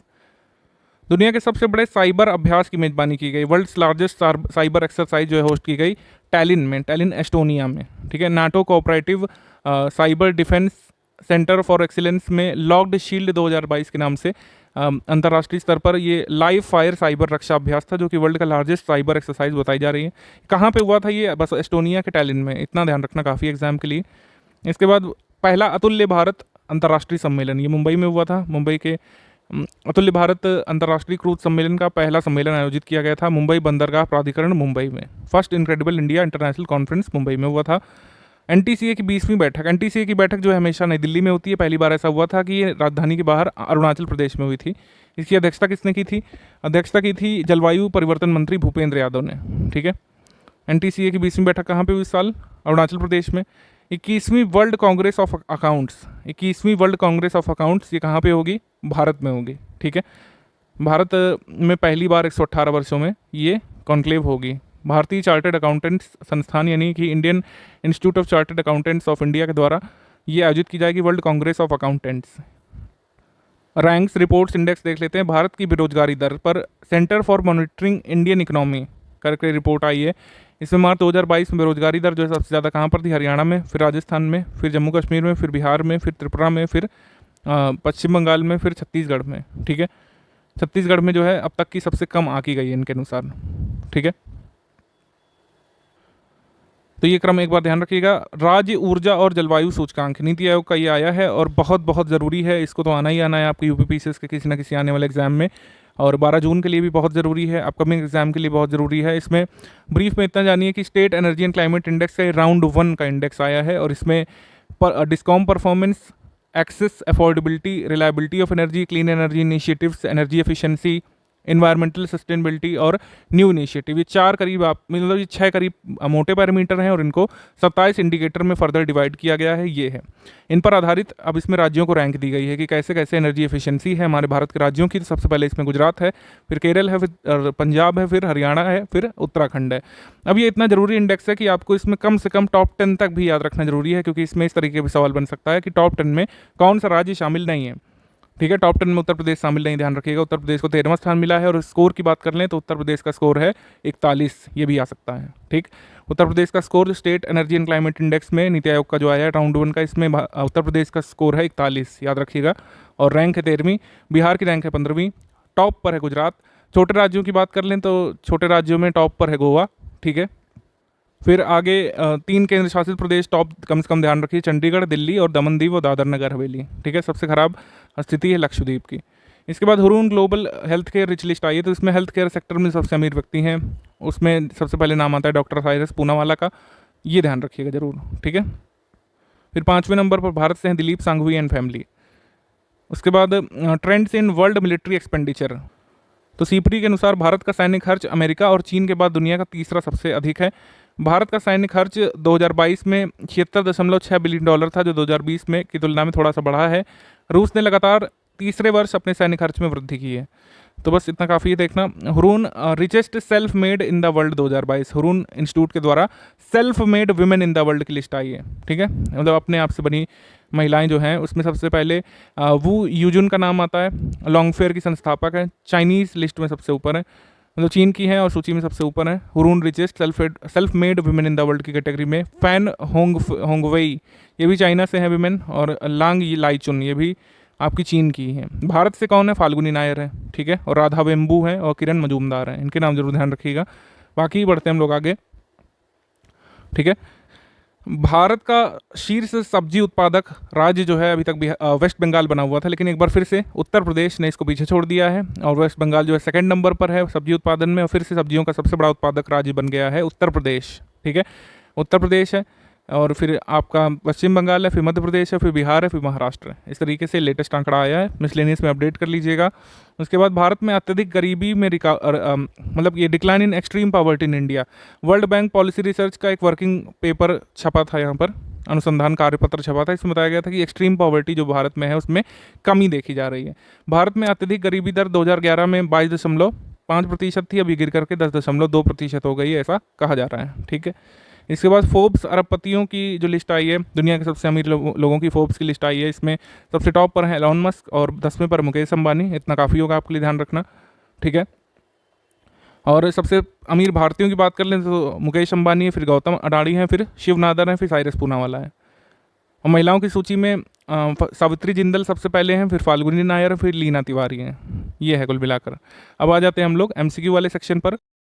हमारा पहला एमसीक्यू है, हाल ही में जारी राष्ट्रीय क्षय रोग प्रसार सर्वेक्षण 2019-2021 के अनुसार देश भर में ट्यूबरकुलोसिस या फिर हम कह सकते हैं पल्मोनरी ट्यूबरकुलोसिस की सबसे ज़्यादा घटनाएं और सबसे कम घटनाएं कहाँ पर दर्ज की गई हैं। तो अगर हम देखें सबसे ज़्यादा पल्मोनरी ट्यूबरकुलोसिस के केसेस देखे गए हैं दिल्ली में इस रिपोर्ट के अनुसार, सबसे कम इंसिडेंट्स देखी गई है आपके केरल में। तो हमारा आंसर हो जाएगा इसमें ए, सबसे ज़्यादा इंसिडेंट्स पल्मोनरी ट्यूबरकुलोसिस के दिल्ली में और सबसे कम केरल में।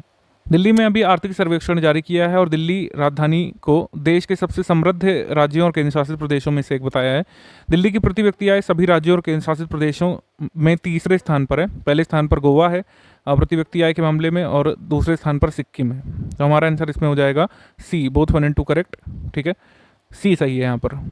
इसमें हमको गलत कथन का चुनाव करना है। गलत कथन में पहला कथन है कि झारखंड की भोक्ता, देशवारी, गंझू, दौतल बंदी या फिर द्वाल बंदी, पटबंदी, राउत, मझिया, खैरी और तमरिया, इन ट्राइब्स को अब मतलब ये जो आपके कास्ट्स हैं यानी कि जो जातियां थी झारखंड में, इनको शेड्यूल्ड ट्राइब्स की लिस्ट में डाला जाएगा। सही है ये सब जातियां किस स्टेट से एसोसिएटेड है, पूछ लिया जाता है। जैसे आपसे पूछ लेंगे कि अप्रैल में टर्म चर्चा में था भोक्ता, देशवारी, गंझू, ये सब क्या हैं? ये क्या लोकल लैंग्वेजेस हैं, ये क्या ट्राइब्स हैं, या क्या ये क्या मतलब आपके फोक सॉन्ग्स हैं, क्या हैं? तो ये ट्राइब्स हैं और किस स्टेट से एसोसिएटेड है? ये एसोसिएटेड हैं आपके झारखंड से, जो वैसे तो कास्ट थे अभी, लेकिन इनको ट्राइब्स की लिस्ट में डाला जाएगा, ठीक है।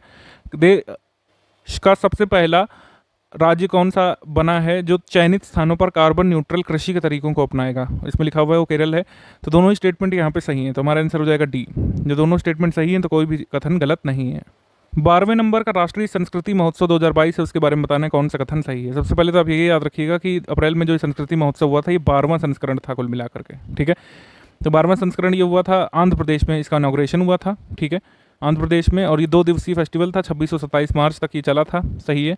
उसके बाद है कि राष्ट्रीय संस्कृति महोत्सव का सेकंड फेज जो है इसका इनॉग्रेशन हुआ था वारंगल में, थर्ड फेज का इनॉग्रेशन हुआ था आपका हैदराबाद में। तो हमारा आंसर हो जाएगा इसमें डी। सारे स्टेटमेंट सही हैं भारतीय या राष्ट्रीय संस्कृति महोत्सव के बारे में। 2015 में पहली बार राष्ट्रीय संस्कृति महोत्सव का आयोजन किया गया था। उत्तर प्रदेश की 2 जिला पंचायतों को, जो कि मिर्जापुर और जालौन डिस्ट्रिक्ट से हैं, और करीब 30 ग्राम पंचायतों को पंचायती राज दिवस के दिन जो राष्ट्रीय पुरस्कार वितरित किए गए हैं, इसमें अलग अलग कैटेगरीज में अवार्ड दिए गए हैं। ये अलग से आपको पिक देंगे, लेकिन आपको ये जरूर ध्यान रखना है कि पंचायती राज दिवस के दिन जो अवार्ड्स दिए गए हैं उसमें उत्तर प्रदेश की कितनी जिला पंचायतों को ये अवार्ड मिला? तो 2 जिला पंचायतों को, और वो किस डिस्ट्रिक्ट से बिलोंग करती हैं? जिला पंचायत मिर्जापुर से और जालौन से, ठीक।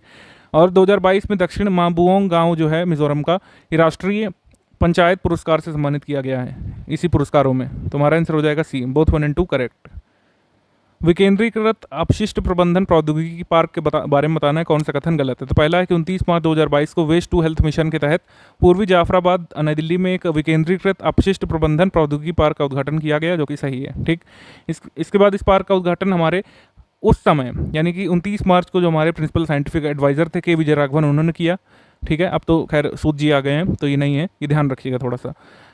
अब इस पार्क को पूर्वी दिल्ली नगर निगम के सहयोग से लॉन्च किया गया है, सही है। हमारा आंसर हो जाएगा इसमें डी। कोई भी कथन यहाँ पर गलत नहीं है, सारे कथन सही हैं, डी। दुनिया का सबसे बड़ा इलेक्ट्रिक क्रूज जहाज अपनी पहली यात्रा किस नदी पर पार करने के बाद चीन के हुबोई प्रांत में यीशांग में बंदरगाह पर वापस लौटा? तो हमारा आंसर हो जाएगा यांगत्से रिवर। यांगत्से रिवर पर ये चला था, world's largest electric cruise ship. ठीक है, चाइना में, B.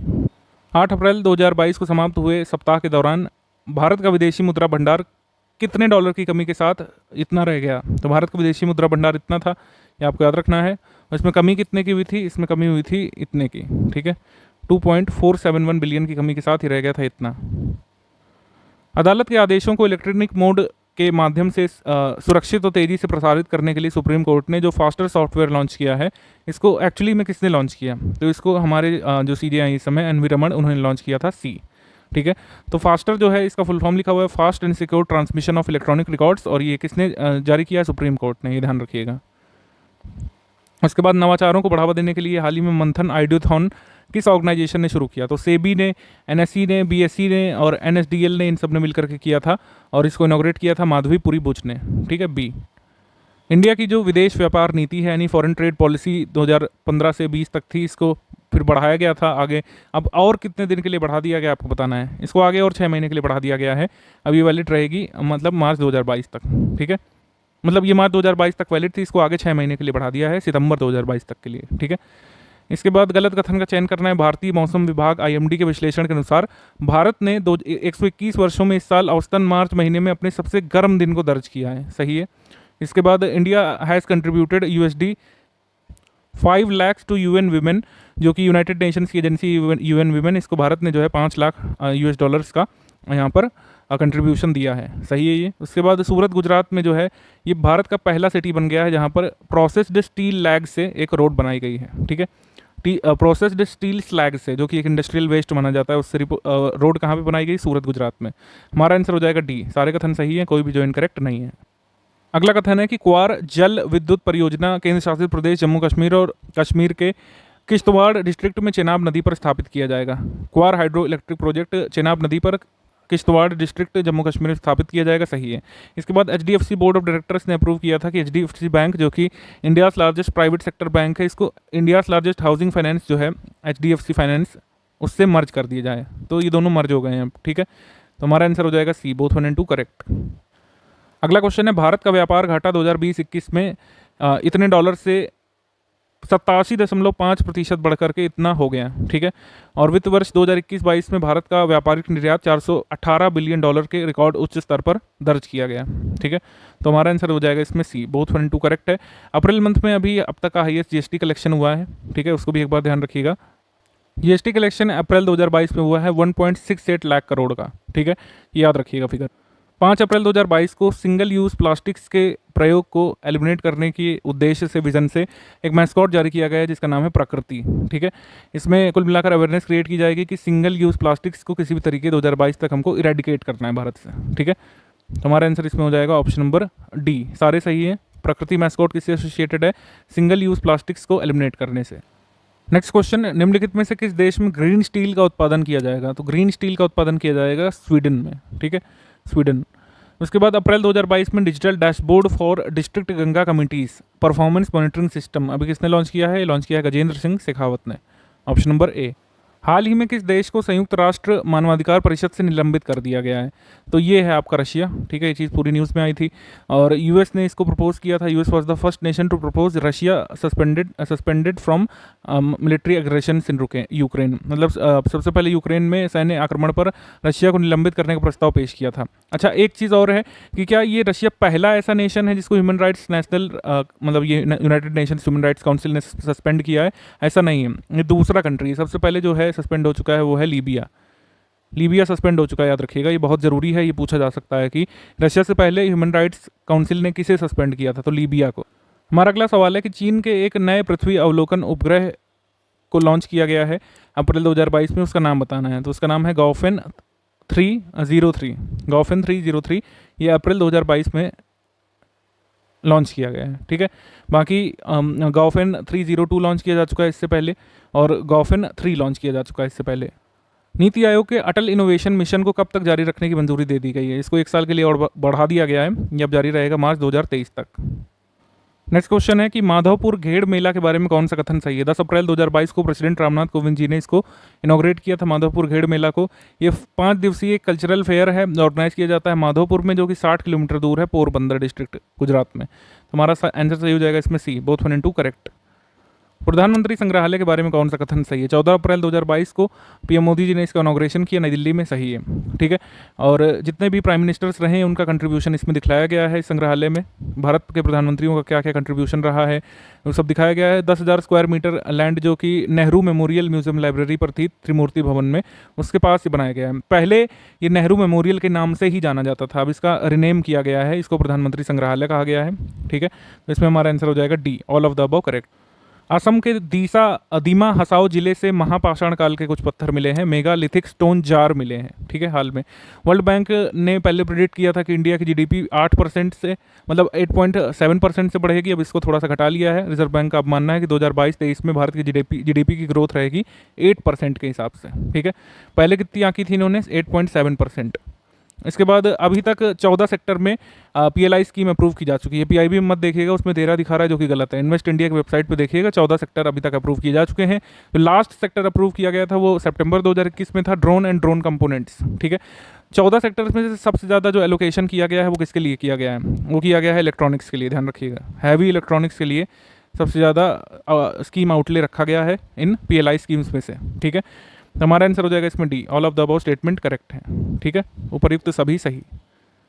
Production linked incentive scheme जो है इसमें 14 सेक्टर शामिल है, लास्ट सेक्टर शामिल किया गया था ड्रोन एंड ड्रोन कंपोनेंट्स, और सबसे ज़्यादा स्कीम आउटले है इलेक्ट्रॉनिक्स का। ठीक, निम्नलिखित में से एल रूट सर्वर प्राप्त करने वाला भारत का पहला राज्य कौन सा है? ये है आपका राजस्थान। ठीक है, राजस्थान। 17 अप्रैल 2022 को कैलिफोर्निया के स्पेसएक्स फाल्कन 9 रॉकेट द्वारा जो है यूएस नेशनल रिकॉनाइसेंस ऑफिस का स्पाई सैटेलाइट लॉन्च किया गया है कैलिफोर्निया से। ठीक है, और क्रिप्टो लेंडर नेक्सो है, इन्होंने कोलैबोरेट किया है मास्टर कार्ड के साथ कि वर्ल्ड का पहला क्रिप्टो बैक्ड पेमेंट कार्ड इन्होंने शुरू किया। यानी कि मास्टर कार्ड ने एक ऐसा कार्ड बनाया है डेबिट कार्ड की क्रिप्टो आधारित है वो, ये काफ़ी ज़रूरी है। तो इसमें जो क्रिप्टो सपोर्ट है किसका है? नेक्सो का है, और कार्ड सपोर्ट किसका है? मास्टर कार्ड का है। World's first crypto backed payment card है। हमारा आंसर हो जाएगा सी, बोथ 1 and 2 करेक्ट है ये, सी। दुनिया की सबसे ऊंची सुरंग बनाने के लिए अनाउंस कर दिया है बॉर्डर रोड ऑर्गेनाइजेशन ने, सीमा सड़क संगठन ने कहा है कि शिंकुला दर्रे पर 16,580 फीट पर दुनिया की सबसे ऊंची सुरंग बनाई जाएगी। जस्कर घाटी को हिमाचल प्रदेश से जोड़ने का काम करेगी। निर्माण जुलाई 2022 तक शुरू हो जाएगा, ये कहा जा रहा है। हमारा आंसर हो जाएगा डी। ठीक है, डी।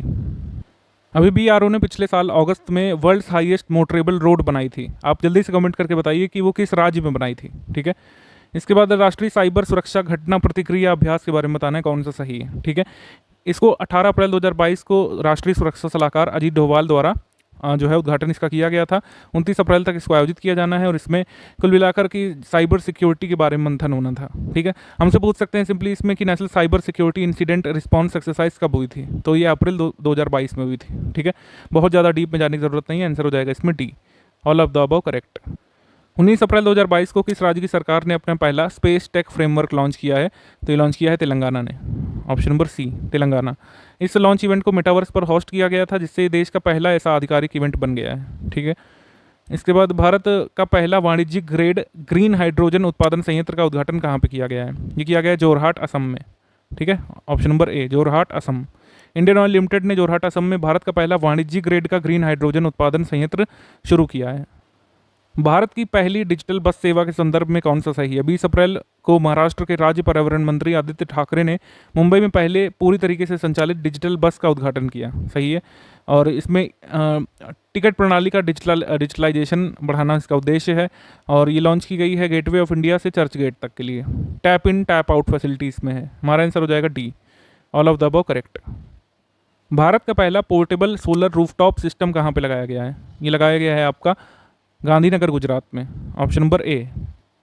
रायसीना डायलॉग बहुत ज़रूरी है और जब भी होता है तो इससे सवाल आते हैं हमारे एग्जाम में। रायसीना डायलॉग 2022 के बारे में कौन सा सही है? 25 अप्रैल को 7वां रायसीना डायलॉग हुआ था, ठीक है, 7वां संस्करण। इसके बाद इसमें मुख्य अतिथि कौन थी? यूरोपियन यूनियन की अध्यक्ष जो है अर्सला वॉन डर लियन थी, ठीक है। और इसकी थीम थी टेरानोवा इम्पैशंड इम्पेशेंट इम्पेरिल्ड। टेरानोवा इम्पेशेंट इम्पेशेंट इम्पेरिल्ड, हमारा आंसर हो जाएगा इसमें डी, ठीक है। और जियो मतलब ये रायसीना डायलॉग किस पर आधारित होता है? तो जियो पॉलिटिक्स पर आधारित होता है, ठीक है। अभी प्रधानमंत्री जी ने गुजरात दौरा किया था, वहाँ पर दूधवाणी नाम से एक सामुदायिक रेडियो स्टेशन लॉन्च किया है और ये पूरी तरीके से पशुपालकों को समर्पित है, ठीक है, कैटल रियर्स के लिए है ये दूधवाणी। हमारा आंसर हो जाएगा इसमें सी, बोथ 1 and 2 करेक्ट। आगे बढ़ते हैं हम लोग।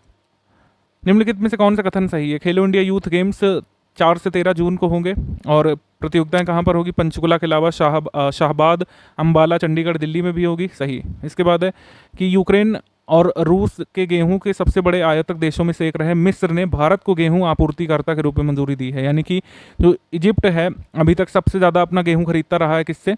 इंपोर्ट करवाता रहा है, रशिया से, यूक्रेन से। लेकिन अब इजिप्ट जो है गेहूं किससे खरीदेगा? भारत से। हमारा आंसर हो जाएगा इसमें D, all of the above correct, ठीक है, डी। हाल ही में लगभग 44 बिलियन डॉलर में सोशल मीडिया साइट ट्विटर पर नियंत्रण किसने हासिल किया है? तो ऑब्वियसली ये है एलॉन मस्क, ठीक है, ऑप्शन नंबर ए। मेघालय सरकार की योजना विभाग की ई प्रपोजल सिस्टम को UN award world summit on information society forum में पुरस्कार मिला है, सही है। और जम्मू कश्मीर के सांबा जिले में जो पल्ली गांव है ये भारत का पहला कार्बन न्यूट्रल पंचायत बना है और पूरी तरीके से सौर ऊर्जा से संचालित होने वाली भारत की पहली पंचायत बनी है, सही। हमारा आंसर हो जाएगा इसमें सी, बोथ 1 and 2 करेक्ट। सौर ऊर्जा से संचालित पूरी तरीके से ये काफ़ी आता रहा है, जैसे सौर ऊर्जा से संचालित भारत का पहला हवाई अड्डा कोची। सौर ऊर्जा से पूरी तरीके से दिन में संचालित यूनियन टेरिटरी कौन है? वो लक्षद्वीप है, ठीक है। ये सब लक्षद्वीप नहीं, एक्चुअली वो दमन दीव थी, ठीक है, दीव थी। तो इस तरीके से ये सब पूछा जाता रहा है। आगे प्रधानमंत्री मोदी जी ने 24 अप्रैल 2022 को राष्ट्रीय पंचायती राज दिवस के समारोह के दौरान जम्मू कश्मीर का दौरा किया था, सही है। और जम्मू कश्मीर के सांबा जिले के पल्ली को देश भर में सभी ग्राम सभाओं को संबोधित किया उन्होंने। और देश के प्रत्येक जिले में 75 जल निकायों के विकास और कायाकल्प के लिए एक उद्देश्य अमृत सरोवर पहल शुरू की थी, ठीक है। हमारा आंसर हो जाएगा इसमें डी, कोई भी यहाँ पर गलत नहीं है, सारे के सारे स्टेटमेंट सही है। अमृत सरोवर पहल जो शुरू की गई थी वो शुरू की गई थी यहाँ से, जम्मू कश्मीर से ही। हमारा आंसर हो जाएगा। रियल टाइम लेन देन पर एसीआई वर्ल्ड वाइड रिपोर्ट के अनुसार 2021 में भारत प्रथम स्थान पर है और दूसरे स्थान पर चाइना था, ठीक है। और इंडिया पोस्ट पेमेंट बैंक ने 100% गवर्नमेंट ओन्ड एंटिटी जो है इंडियन पोस्ट पेमेंट बैंक, इसने अनाउंस किया है कि एक फिनक्लुएशन करके वो एक इनिशिएटिव शुरू कर रहे हैं। ये एक जॉइंट इनिशिएटिव होगा जिससे फिनटेक स्टार्टअप कम्युनिटी के साथ कोलैबोरेट करके इनोवेटिव सॉल्यूशंस फाइनेंशियल इंक्लूजन्स के लिए क्रिएट किए जाएंगे।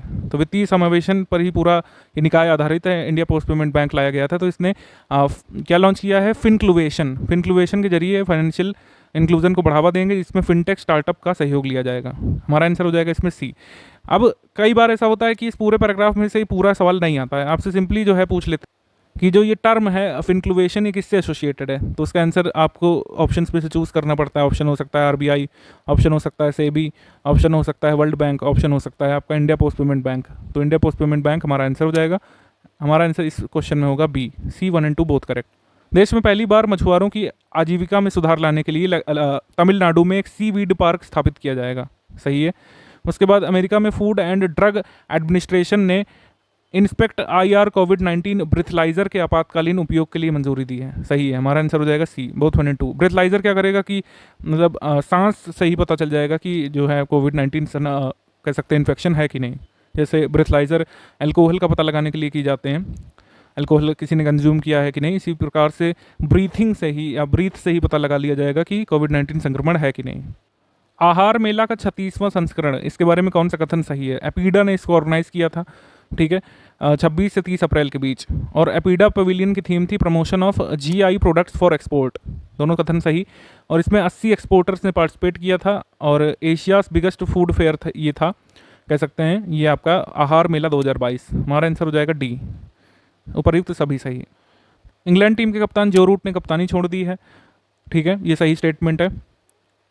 टेस्ट मैचेस की कप्तानी छोड़ दी है। उसके बाद 2021-22 में कृषि उत्पाद यानी कि समुद्री और कृषि उत्पाद सहित निर्यात जो है $50 बिलियन को पार कर गया था भारत में, और ये अब तक का सबसे अधिक कृषि उत्पाद निर्यात दर्ज किया गया था कोविड-19 के बावजूद। ये काफ़ी बड़ी उपलब्धि है भारत के लिए। अगर इसमें पूछ लें कि सबसे ज़्यादा भारत क्या एक्सपोर्ट करता है, तो इसका आंसर हो जाएगा राइस। ठीक है, राइस के बाद करता है भारत व्हीट, देन इसके बाद करता है शुगर। ये थोड़ा सा याद रख सकते हैं इसके बारे में। हमारा आंसर हो जाएगा सी, बोथ 1 and 2 करेक्ट। राष्ट्रीय ग्राम स्वराज अभियान के बारे में कौन सा कथन सही है? पहला है कि कैबिनेट ने ग्राम स्वराज अभियान को 1 अप्रैल 2022 से 31 मार्च 2026 तक जारी रखने की मंजूरी दे दी है, सही। राष्ट्रीय ग्राम स्वराज अभियान जारी कब किया गया था? 24 अप्रैल 2018 को मंडला मध्य प्रदेश पीएम मोदी जी के द्वारा। हमारा आंसर हो जाएगा इसमें सी, बोथ 1 and 2 करेक्ट। हाल ही में संयुक्त राष्ट्र खाद्य और कृषि संगठन यानी कि UNFAO और सरकारी और मतलब गैर सरकारी और गैर लाभकारी संगठन आर्बर डे फाउंडेशन द्वारा किन 2 शहरों को tree cities of the world 2021 के रूप में मान्यता दी गई है? तो पिछले साल tree city of the world Hyderabad चुना गया था, इस बार भी चुना गया है, लेकिन इसके साथ भारत का एक और शहर tree city of the world चुना गया है, वो है मुंबई। हमारा आंसर हो जाएगा मुंबई और हैदराबाद। मुंबई पिछली बार भी था, इस साल भी है, लेकिन मुंबई भारत का पहला भारत का दूसरा tree city of the world है। ठीक है, ये ध्यान रखिएगा। हैदराबाद 2021 में चुना गया था भारत का पहला tree city of the world, लेकिन भारत का दूसरा ट्री सिटी है मुंबई। ठीक, निम्नलिखित में से किस राज्य या केंद्र शासित प्रदेश के उपराज्यपाल ने 11 अप्रैल 2022 को अवसर पोर्टल लॉन्च किया? इसके माध्यम से युवाओं को उपलब्ध नौकरी के बारे में रियल टाइम जानकारी मिलेगी। ये लॉन्च किया गया था जम्मू कश्मीर के उपराज्यपाल के द्वारा। ऑप्शन नंबर ए। एक स्टेशन एक उत्पाद पहल साउथ सेंट्रल रेलवे ने शुरू की है लोकल प्रोडक्ट्स को प्रमोट करने के लिए। ठीक है, हमारा आंसर क्या हो जाएगा इसमें? C, both 1 and 2 correct. हमने आपको बताया था कि एक बार स्टेशन के नाम भी जरूर देखने चाहिए, जैसे सिकंदराबाद है, काचीगुड़ा है, विजयवाड़ा है, गुंटूर है, औरंगाबाद है। ठीक है, सिकंदराबाद, काचीगुड़ा, विजयवाड़ा, गुंटूर, औरंगाबाद में ये पहल शुरू की गई है, 1 स्टेशन 1 प्रोडक्ट। आगे हमारा क्वेश्चन है कि गुजरात के साबरकांठा जिले में भारत पाक सीमा पर नडा बेट में सीमा दर्शन का उद्घाटन किया गया है। सीमा दर्शन का उद्घाटन किसने किया है? अमित शाह ने। ठीक है, ऑप्शन नंबर सी। राष्ट्रपति रामनाथ कोविंद जी ने नीदरलैंड की यात्रा की थी और एम्स्टर्डम के क्यूनॉफ में ट्यूलिप पार्क का दौरा किया था। ट्यूलिप पार्क को विजिट किया था उन्होंने। ट्यूलिप ब्रीड जो है इसको मैत्री नाम दिया गया है, एक symbol of special and enduring friendship between India and Netherlands, यानी कि वहाँ पर एक ट्यूलिप जो है उसकी नस्ल को मैत्री नाम दिया गया है, जिसका अर्थ फ्रेंडशिप होता है, आपको पता है, जिससे इंडिया और नीदरलैंड की जो टाइज़ हैं उसको स्ट्रॉन्ग किया जा सके, और वो एक टोकन ऑफ ट्रस्ट या टोकन ऑफ इंड्योरिंग फ्रेंडशिप के रूप में उसको नाम दिया गया है ट्यूलिप को, मैत्री। हमारा आंसर हो जाएगा D, all of the above correct. NTCA की 20वीं बैठक जो है पहली बार राष्ट्रीय राजधानी नई दिल्ली में नहीं हुई है। ये कहाँ पे हुई है बताना है? तो ये हुई थी आपकी अरुणाचल प्रदेश में, सी। तमिलनाडु के नरसिंगपट्टई नागस्वरम को भौगोलिक संकेतक यानी GI टैग मिला है, सही। इसके बाद तमिलनाडु के मुख्यमंत्री M.K. स्टालिन ने घोषणा की कि 14 अप्रैल को BR अम्बेडकर की जयंती को समानता दिवस के रूप में तमिलनाडु में मनाया जाएगा। हमारा आंसर हो जाएगा सी इसमें, बोथ 1 and 2 करेक्ट। खादी और ग्रामोद्योग उद्योग ने आत्मनिर्भरता और शिल्प सृजनात्मकता को प्रमोट करने के लिए बनारसी पश्मीना अभी हाल में लॉन्च किया है, और ये पहली बार हुआ है कि पश्मीना प्रोडक्ट्स को लेह लद्दाख के जम्मू कश्मीर के बाहर प्रोड्यूस किया गया है। तो हमारा आंसर हो जाएगा इसमें सी, 1 and 2 बोथ करेक्ट। और पश्मीना प्रोडक्ट्स जो है हाईली स्किल्ड खादी वीवर्स जो है वाराणसी के, उन्होंने बनाया है। अभी गया समोसा नाम से एक जगह चर्चा में थी, ये गांव है, इसमें सामुदायिक संग्रहालय का उद्घाटन किया गया है लेह लद्दाख में। ठीक है, और 26 मार्च 2022 को अहमदाबाद के 16 सिविल अस्पताल में राज्य के पहले audiology speech language pathology college का उद्घाटन किया गया, और गुजरात में इस तरीके का ये पहला कॉलेज स्थापित किया गया, और audiology speech language pathology college स्थापित करने वाला कुल मिलाकर 5वां राज्य गुजरात बना। हमारा आंसर हो जाएगा इसमें सी, बोथ 1 and 2 करेक्ट। रूस की एक किंजल या फिर कह सकते हैं डैगर हाइपरसोनिक मिसाइल एक परमाणु सक्षम हवा से लॉन्च की गई बैलिस्टिक मिसाइल है, सही है, किंजल या फिर डैगर। उसके बाद ब्रॉडकास्ट सेवा पोर्टल अभी लॉन्च किया गया है मिनिस्ट्री ऑफ इन्फॉर्मेशन ब्रॉडकास्टिंग के द्वारा। हमारा आंसर हो जाएगा सी, बोथ 1 and 2 करेक्ट। अभी हमने आपको बताया था कि मोदी जी ने अमृत सरोवर बनाने की घोषणा की थी। 75 कह सकते हैं एक जिले में 75 जल निकाय बनाए जाएंगे, उनको अमृत सरोवर कहा जाएगा। तो उत्तर प्रदेश के रामपुर की ग्राम पंचायत पटवई में भारत का पहला अमृत सरोवर जो है बनकर के तैयार हुआ था, ये काफ़ी ज़रूरी है। इसके बाद दिल्ली से मेरठ कॉरिडोर पर चलने वाली भारत की पहली रैपिड रेल का अनावरण किया गया था मार्च 2022 में राष्ट्रीय राजधानी क्षेत्रीय परिवहन निगम के द्वारा। ये भारत की पहली रैपिड रेल बोली जा रही है, भारत की पहली रैपिड ट्रेन। हमारा आंसर हो जाएगा सी, बोथ 1 and 2 करेक्ट, सी। केंद्र शासित प्रदेश जम्मू कश्मीर का कौन सा जिला हाल ही में आयुष्मान भारत प्रधानमंत्री जन आरोग्य योजना सेहत स्कीम के तहत 100% घरों को कवर करने वाला जिला बना है? तो ये आपको बना है सांबा, ऑप्शन नंबर ए सांबा। इंडिगो स्वदेशी नेविगेशन प्रणाली गगन जो है, ठीक है, जिसका मतलब होता है GPS aided geo augmented navigation, ठीक है। तो इंडिगो ये फर्स्ट एशियन एयरलाइन है जिसने गगन को यूज़ किया है, जो हमारा एक इंडिजिनसली डेवलप्ड नेविगेशन सिस्टम है, ऑगमेंटेड नेविगेशन सिस्टम है, जिसको इसरो ने डेवलप किया है। इंडिया थर्ड कंट्री बन गया है पूरे वर्ल्ड का जिसके पास अपना सैटेलाइज्ड बेस्ड ऑगमेंटेशन सिस्टम है। और पहले दो कंट्री कौन से हैं? यूएस और जापान। तो हमारा आंसर हो जाएगा सी, बोथ 1 और 2 करेक्ट। आयुष मंत्रालय विश्व स्वास्थ्य दिवस के अवसर पर 7 अप्रैल को लाल किले पर योग महोत्सव का आयोजन इसने किया था, ठीक है। इसके बाद HDFC बैंक जो है इसको best performing bank SHG bank linkage programme के तहत चुना गया है national rural livelihood mission ministry of rural development के द्वारा। SHG बैंक लिंकेज कार्यक्रम जो है ये 1992 में शुरू किया गया था नाबार्ड के द्वारा, और इसमें बेस्ट परफॉर्मिंग बैंक चुना गया है मिनिस्ट्री ऑफ रूरल डेवलपमेंट के द्वारा HDFC बैंक को इस साल। हमारा आंसर हो जाएगा सी, बोथ 1 और 2 करेक्ट। भारत में कोविड का जो XE वेरिएंट था वो मुंबई में सामने आया था, ठीक है, ऑप्शन नंबर ए सही है। इसके बाद है कि उपराज्यपाल डॉक्टर तमिलिसाई सौंदरराजन ने पुडुचेरी में पहली बार आयोजित हो रहे समुद्री तट महोत्सव सी पौंडी 2022 का उद्घाटन किया, सही है। हमारा आंसर हो जाएगा सी, 1 और 2 बोथ करेक्ट। हाल ही में दृष्टिबाधित लोगों के लिए भारत का पहला रेडियो चैनल रेडियो अक्ष कहाँ लॉन्च किया गया है? रेडियो अक्ष को लॉन्च किया गया है नागपुर महाराष्ट्र में, ऑप्शन नंबर ए। 21 से 24 अप्रैल तक होने वाले पेरिस बुक फेस्टिवल में गेस्ट ऑफ ऑनर कंट्री के रूप में भारत को नामित किया गया है, ठीक है, ये बहुत ज़रूरी है। उसके बाद यूनेस्को के महानिदेशक ऑड्रे अजोले करके जो हैं इन्होंने world book capital advisory committee की सिफारिश पर मैक्सिको के ग्वाडलजारा शहर को 2022 की वर्ल्ड बुक कैपिटल के रूप में नामित किया है। तो वर्ल्ड बुक कैपिटल कौन सी है? ग्वाडलजारा, ठीक है। और पेरिस बुक फेस्टिवल 2022 में ऑनर कंट्री कौन है? Country of honour India. हमारा आंसर हो जाएगा इसमें सी, बोथ 1 और 2 करेक्ट। मिनिस्ट्री ऑफ कल्चर के अनुसार बिहार के भोजपुर में जगदीशपुर में वीर कुंवर सिंह विजयोत्सव कार्यक्रम के दौरान भारत ने एक साथ 78,220 झंडे लहराकर वर्ल्ड बुक ऑफ रिकॉर्ड में नाम दर्ज कराया है और पाकिस्तान को पीछे छोड़ दिया है।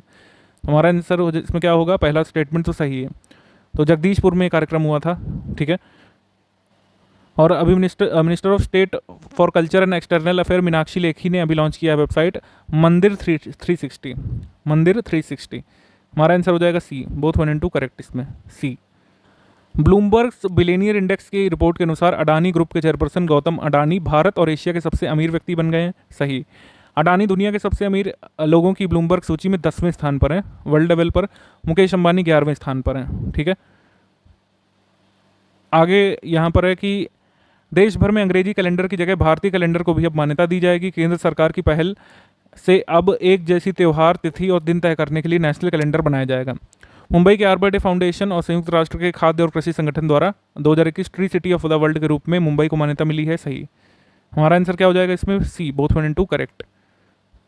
हाल ही में संयुक्त राष्ट्र महासभा ने रूस को मानवाधिकार परिषद से निलंबित कर दिया। लीबिया वो पहला कंट्री था जिसको निलंबित किया था सबसे पहले 2011 में, ठीक है। लेकिन अब किसको किया गया है? रशिया को। 193 सदस्यीय विधानसभा में जो रिजोल्यूशन आया था इसमें 2/3 बहुमत प्राप्त हुआ। 93 देशों ने इसको रिमूव करने के पक्ष में वोट दिया, 24 ने खिलाफ में मतदान किया और 58 कंट्रीज़ ने एब्सटेन किया था। उसमें इंडिया भी शामिल है। India, Brazil, South Africa, Mexico, Egypt, Saudi Arabia, UAE, Jordan, Qatar, Kuwait, Iraq, Pakistan, Singapore, Malaysia, Indonesia, Cambodia, इन लोगों ने एब्सटेन किया था। अब इसमें से ये सवाल आ सकता है कि किसने एब्सटेन नहीं किया, तो इन कंट्रीज़ के नाम भी आपको जरूर देखने चाहिए क्योंकि क्वेश्चन बनने की संभावना ज़्यादातर इधर से ही है, ठीक है। बाकी 193 में से अगेंस्ट में किसने वोट किया और फॉर में किसने वोट किया, दोनों चीज़ें नोट करिएगा। भारत ने एब्सटेन किया था, याद रखिएगा।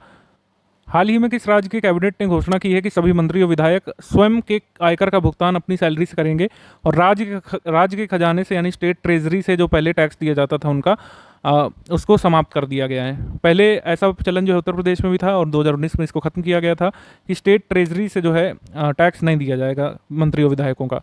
तो हाल में ख़त्म किया है हिमाचल प्रदेश ने इस प्रथा को, ऑप्शन नंबर ए। अमेरिका ने प्रतिबंध लगाए थे रशिया के ऊपर 2 सरकारी कंपनियों एलरोसा और यूनाइटेड शिप बिल्डिंग कॉर्प, जो ये स्टेट ओन्ड कंपनी है जो रशिया की, इस पर यूएस ने प्रतिबंध लगाए थे। यूएस ट्रेजरी के अनुसार एलरोसा जो है ये world's largest diamond mining firm है और 90% जो रशिया का डायमंड माइनिंग कैपेसिटी है वो आता है एलरोसा की तरफ से। तो ये कुछ जानकारी दी गई थी। जियो पॉलिटिक्स से एसोसिएटेड थोड़ी थोड़ी न्यूज़ जरूरी है, वही हम करा रहे हैं आपको। 1 and 2 बोथ करेक्ट हो जाएगा यहाँ पर। एल्रोसा जो है कहाँ की फर्म है, ये आपकी फर्म है रशिया की, और किससे एसोसिएटेड है, डायमंड माइनिंग से। इस पर प्रतिबंध किसने लगाया था, यूएस ने। हैदराबाद स्थित भारत बायोटेक की मतलब ये कोविड-19 वैक्सीन है, कोवैक्सीन। अब जापान ने इसको रिकॉग्नाइज कर लिया है। अगर जापान में कोई कोवैक्सीन लगा करके जाता है तो उसको अलाउ कर देंगे जापानी, ये यहाँ पर कहा गया है। तो हमारा आंसर इसमें क्या हो जाएगा, बोथ 1 and 2 करेक्ट। सी, भारत के पहले made in India Dornier 228 aircraft विमान ने अपनी पहली उड़ान जो है कहाँ से भरी, असम के डिब्रूगढ़ के मध्य अरुणाचल प्रदेश के पासीघाट तक के लिए पहली वाणिज्यिक उड़ान भरी। ठीक है।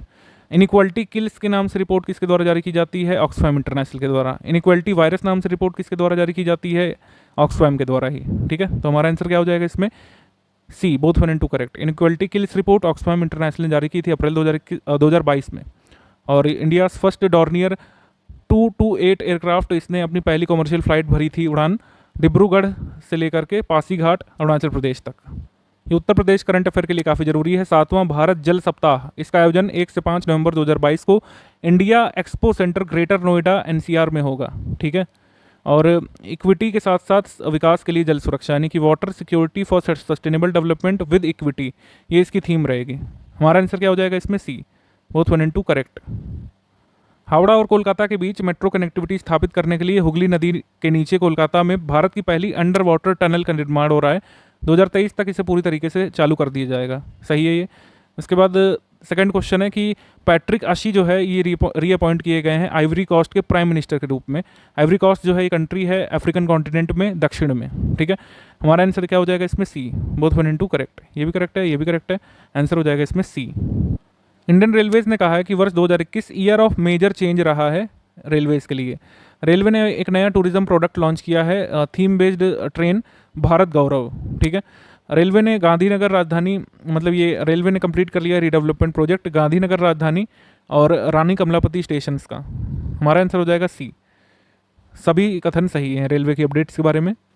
टीका उत्सव के बारे में बात करना है। टीका उत्सव ये चला था 11 अप्रैल से 14 अप्रैल तक के लिए। ठीक है, और इसका एम था कि वैक्सीनेट किया जाए ज़्यादा से ज़्यादा लोगों को और zero wastage of covid vaccine को यहाँ पर प्रमोट किया जाए। हमारा आंसर हो जाएगा सी, बोथ 1 and 2 करेक्ट। 7 अप्रैल 2022 को टाटा ग्रुप ने जनता के लिए अपने सभी प्रोडक्ट्स को डिमॉन्स्ट्रेट करने के लिए टाटा न्यू करके अपना ऐप लॉन्च किया है। ठीक है, टाटा न्यू, ये यहाँ पे स्पेलिंग है। उसके बाद पीएम मोदी जी ने इनॉग्रेट किया प्राइम मिनिस्टर्स म्यूजियम 14 अप्रैल को, ये हम आपको बता ही चुके हैं। ये थोड़ा सा कहीं रिपीट हो जाता है ना, तो पेड ग्रुप मेंबर ये मान के चलिए कि इसको जब पीडीएफ मिलेगी तो कुछ नया फैक्ट जोड़ कर दिया जाएगा। अगर कोई फैक्ट नहीं तो स्टैटिक जोड़ के दिया जाएगा। आंसर हो जाएगा इसमें सी, बोथ 1 and 2 करेक्ट। तो अगर इसमें दिखाया जा रहा है ये, और ये हम रिपीट कर चुके हैं पहले, तो अगर पेड ग्रुप में पीडीएफ में कुछ नया फैक्ट अगर आपको लिखा मिले तो इसमें कंफ्यूज होने की ज़रूरत नहीं है। ये काफ़ी जरूरी उत्तर प्रदेश करंट अफेयर से एसोसिएटेड है। स्मार्ट सिटी अवार्ड्स में वाराणसी स्मार्ट सिटी को 3, आगरा स्मार्ट सिटी को 2 और सहारनपुर स्मार्ट सिटी को 1 पुरस्कार मिला है। आगरा को इकोनॉमी प्रोजेक्ट अवार्ड में जो है 3रा पुरस्कार, और माइक्रो स्किल डेवलपमेंट सेंटर्स निर्माण और सफल उत्कृष्ट संचालन के लिए 2रा पुरस्कार मिला है। इसके बाद वाराणसी स्मार्ट सिटी को वाटर प्रोजेक्ट अवार्ड में 80 नदी के पर्यावरणीय पुनरुद्धार के लिए पहला स्थान हासिल हुआ है। और innovative idea awards Covid innovation award श्रेणी में वाराणसी और कल्याण डोंबिवली को संयुक्त रूप से पुरस्कृत किया गया है। तो ये स्मार्ट सिटी पुरस्कारों में उत्तर प्रदेश के जो नगरों को अवार्ड मिला है बहुत ज़रूरी है। हमारा आंसर हो जाएगा C, all of the above correct. Smart city mission के तहत उत्कृष्ट और अभिनव कार्य के लिए उत्तर प्रदेश को प्रथम पुरस्कार मिला है। फिर उसके बाद उत्तर प्रदेश को ये पुरस्कार गुजरात के सूरत में केंद्रीय मंत्री आवासन व शहरी कार्य मंत्रालय में पेट्रोलियम व प्राकृतिक गैस हरदीप पुरी ने प्रदान किया। ठीक है, और स्मार्ट सिटी लीडरशिप अवार्ड में वाराणसी स्मार्ट सिटी 2रे नंबर पर है। ठीक है, हमारा आंसर हो जाएगा इसमें D, all of the above correct. हाल ही में फिलीपींस में आए उष्णकटिबंधीय तूफान मैगी के कारण भूस्खलन और बाढ़ से जो है इतने लोगों की मौत हुई। तो ये तूफान का नाम क्या है और कहाँ पे आया ये ध्यान रखिएगा। फिलीपींस में आया था मैगी करके। ठीक है, मैगी या मागी। और स्वदेशी उत्पादों को प्रमोट करने के लिए हुनर हाट का 40वां संस्करण ये हुआ था 16 से 27 अप्रैल को मुंबई में। तो हमारा आंसर इसमें हो जाएगा option number C, both 1 and 2 correct. निम्नलिखित में से कौन सी कंपनी बाजार पूंजीकरण के लिहाज से भारत की 10 शीर्ष सबसे मूल्यवान कंपनियों की सूची से बाहर हुई है? ठीक है, इसका आंसर क्या होगा? इसका आंसर हो जाएगा आपका HDFC। सी, HDFC। एक क्वेश्चन और कर लेते हैं यहाँ पर आखिरी। आज़ादी के अमृत महोत्सव के दौरान केंद्र सरकार हरियाणा के किन 3 शहरों को निर्यात हब के रूप में विकसित करेगी? एक्सपोर्ट हब के रूप में सरकार विकसित करेगी हरियाणा के 3 शहरों को, जिसका नाम है गुरुग्राम, फरीदाबाद और पानीपत। ठीक है, गुरुग्राम, फरीदाबाद और पानीपत, ध्यान रखिएगा। ऑप्शन नंबर ए।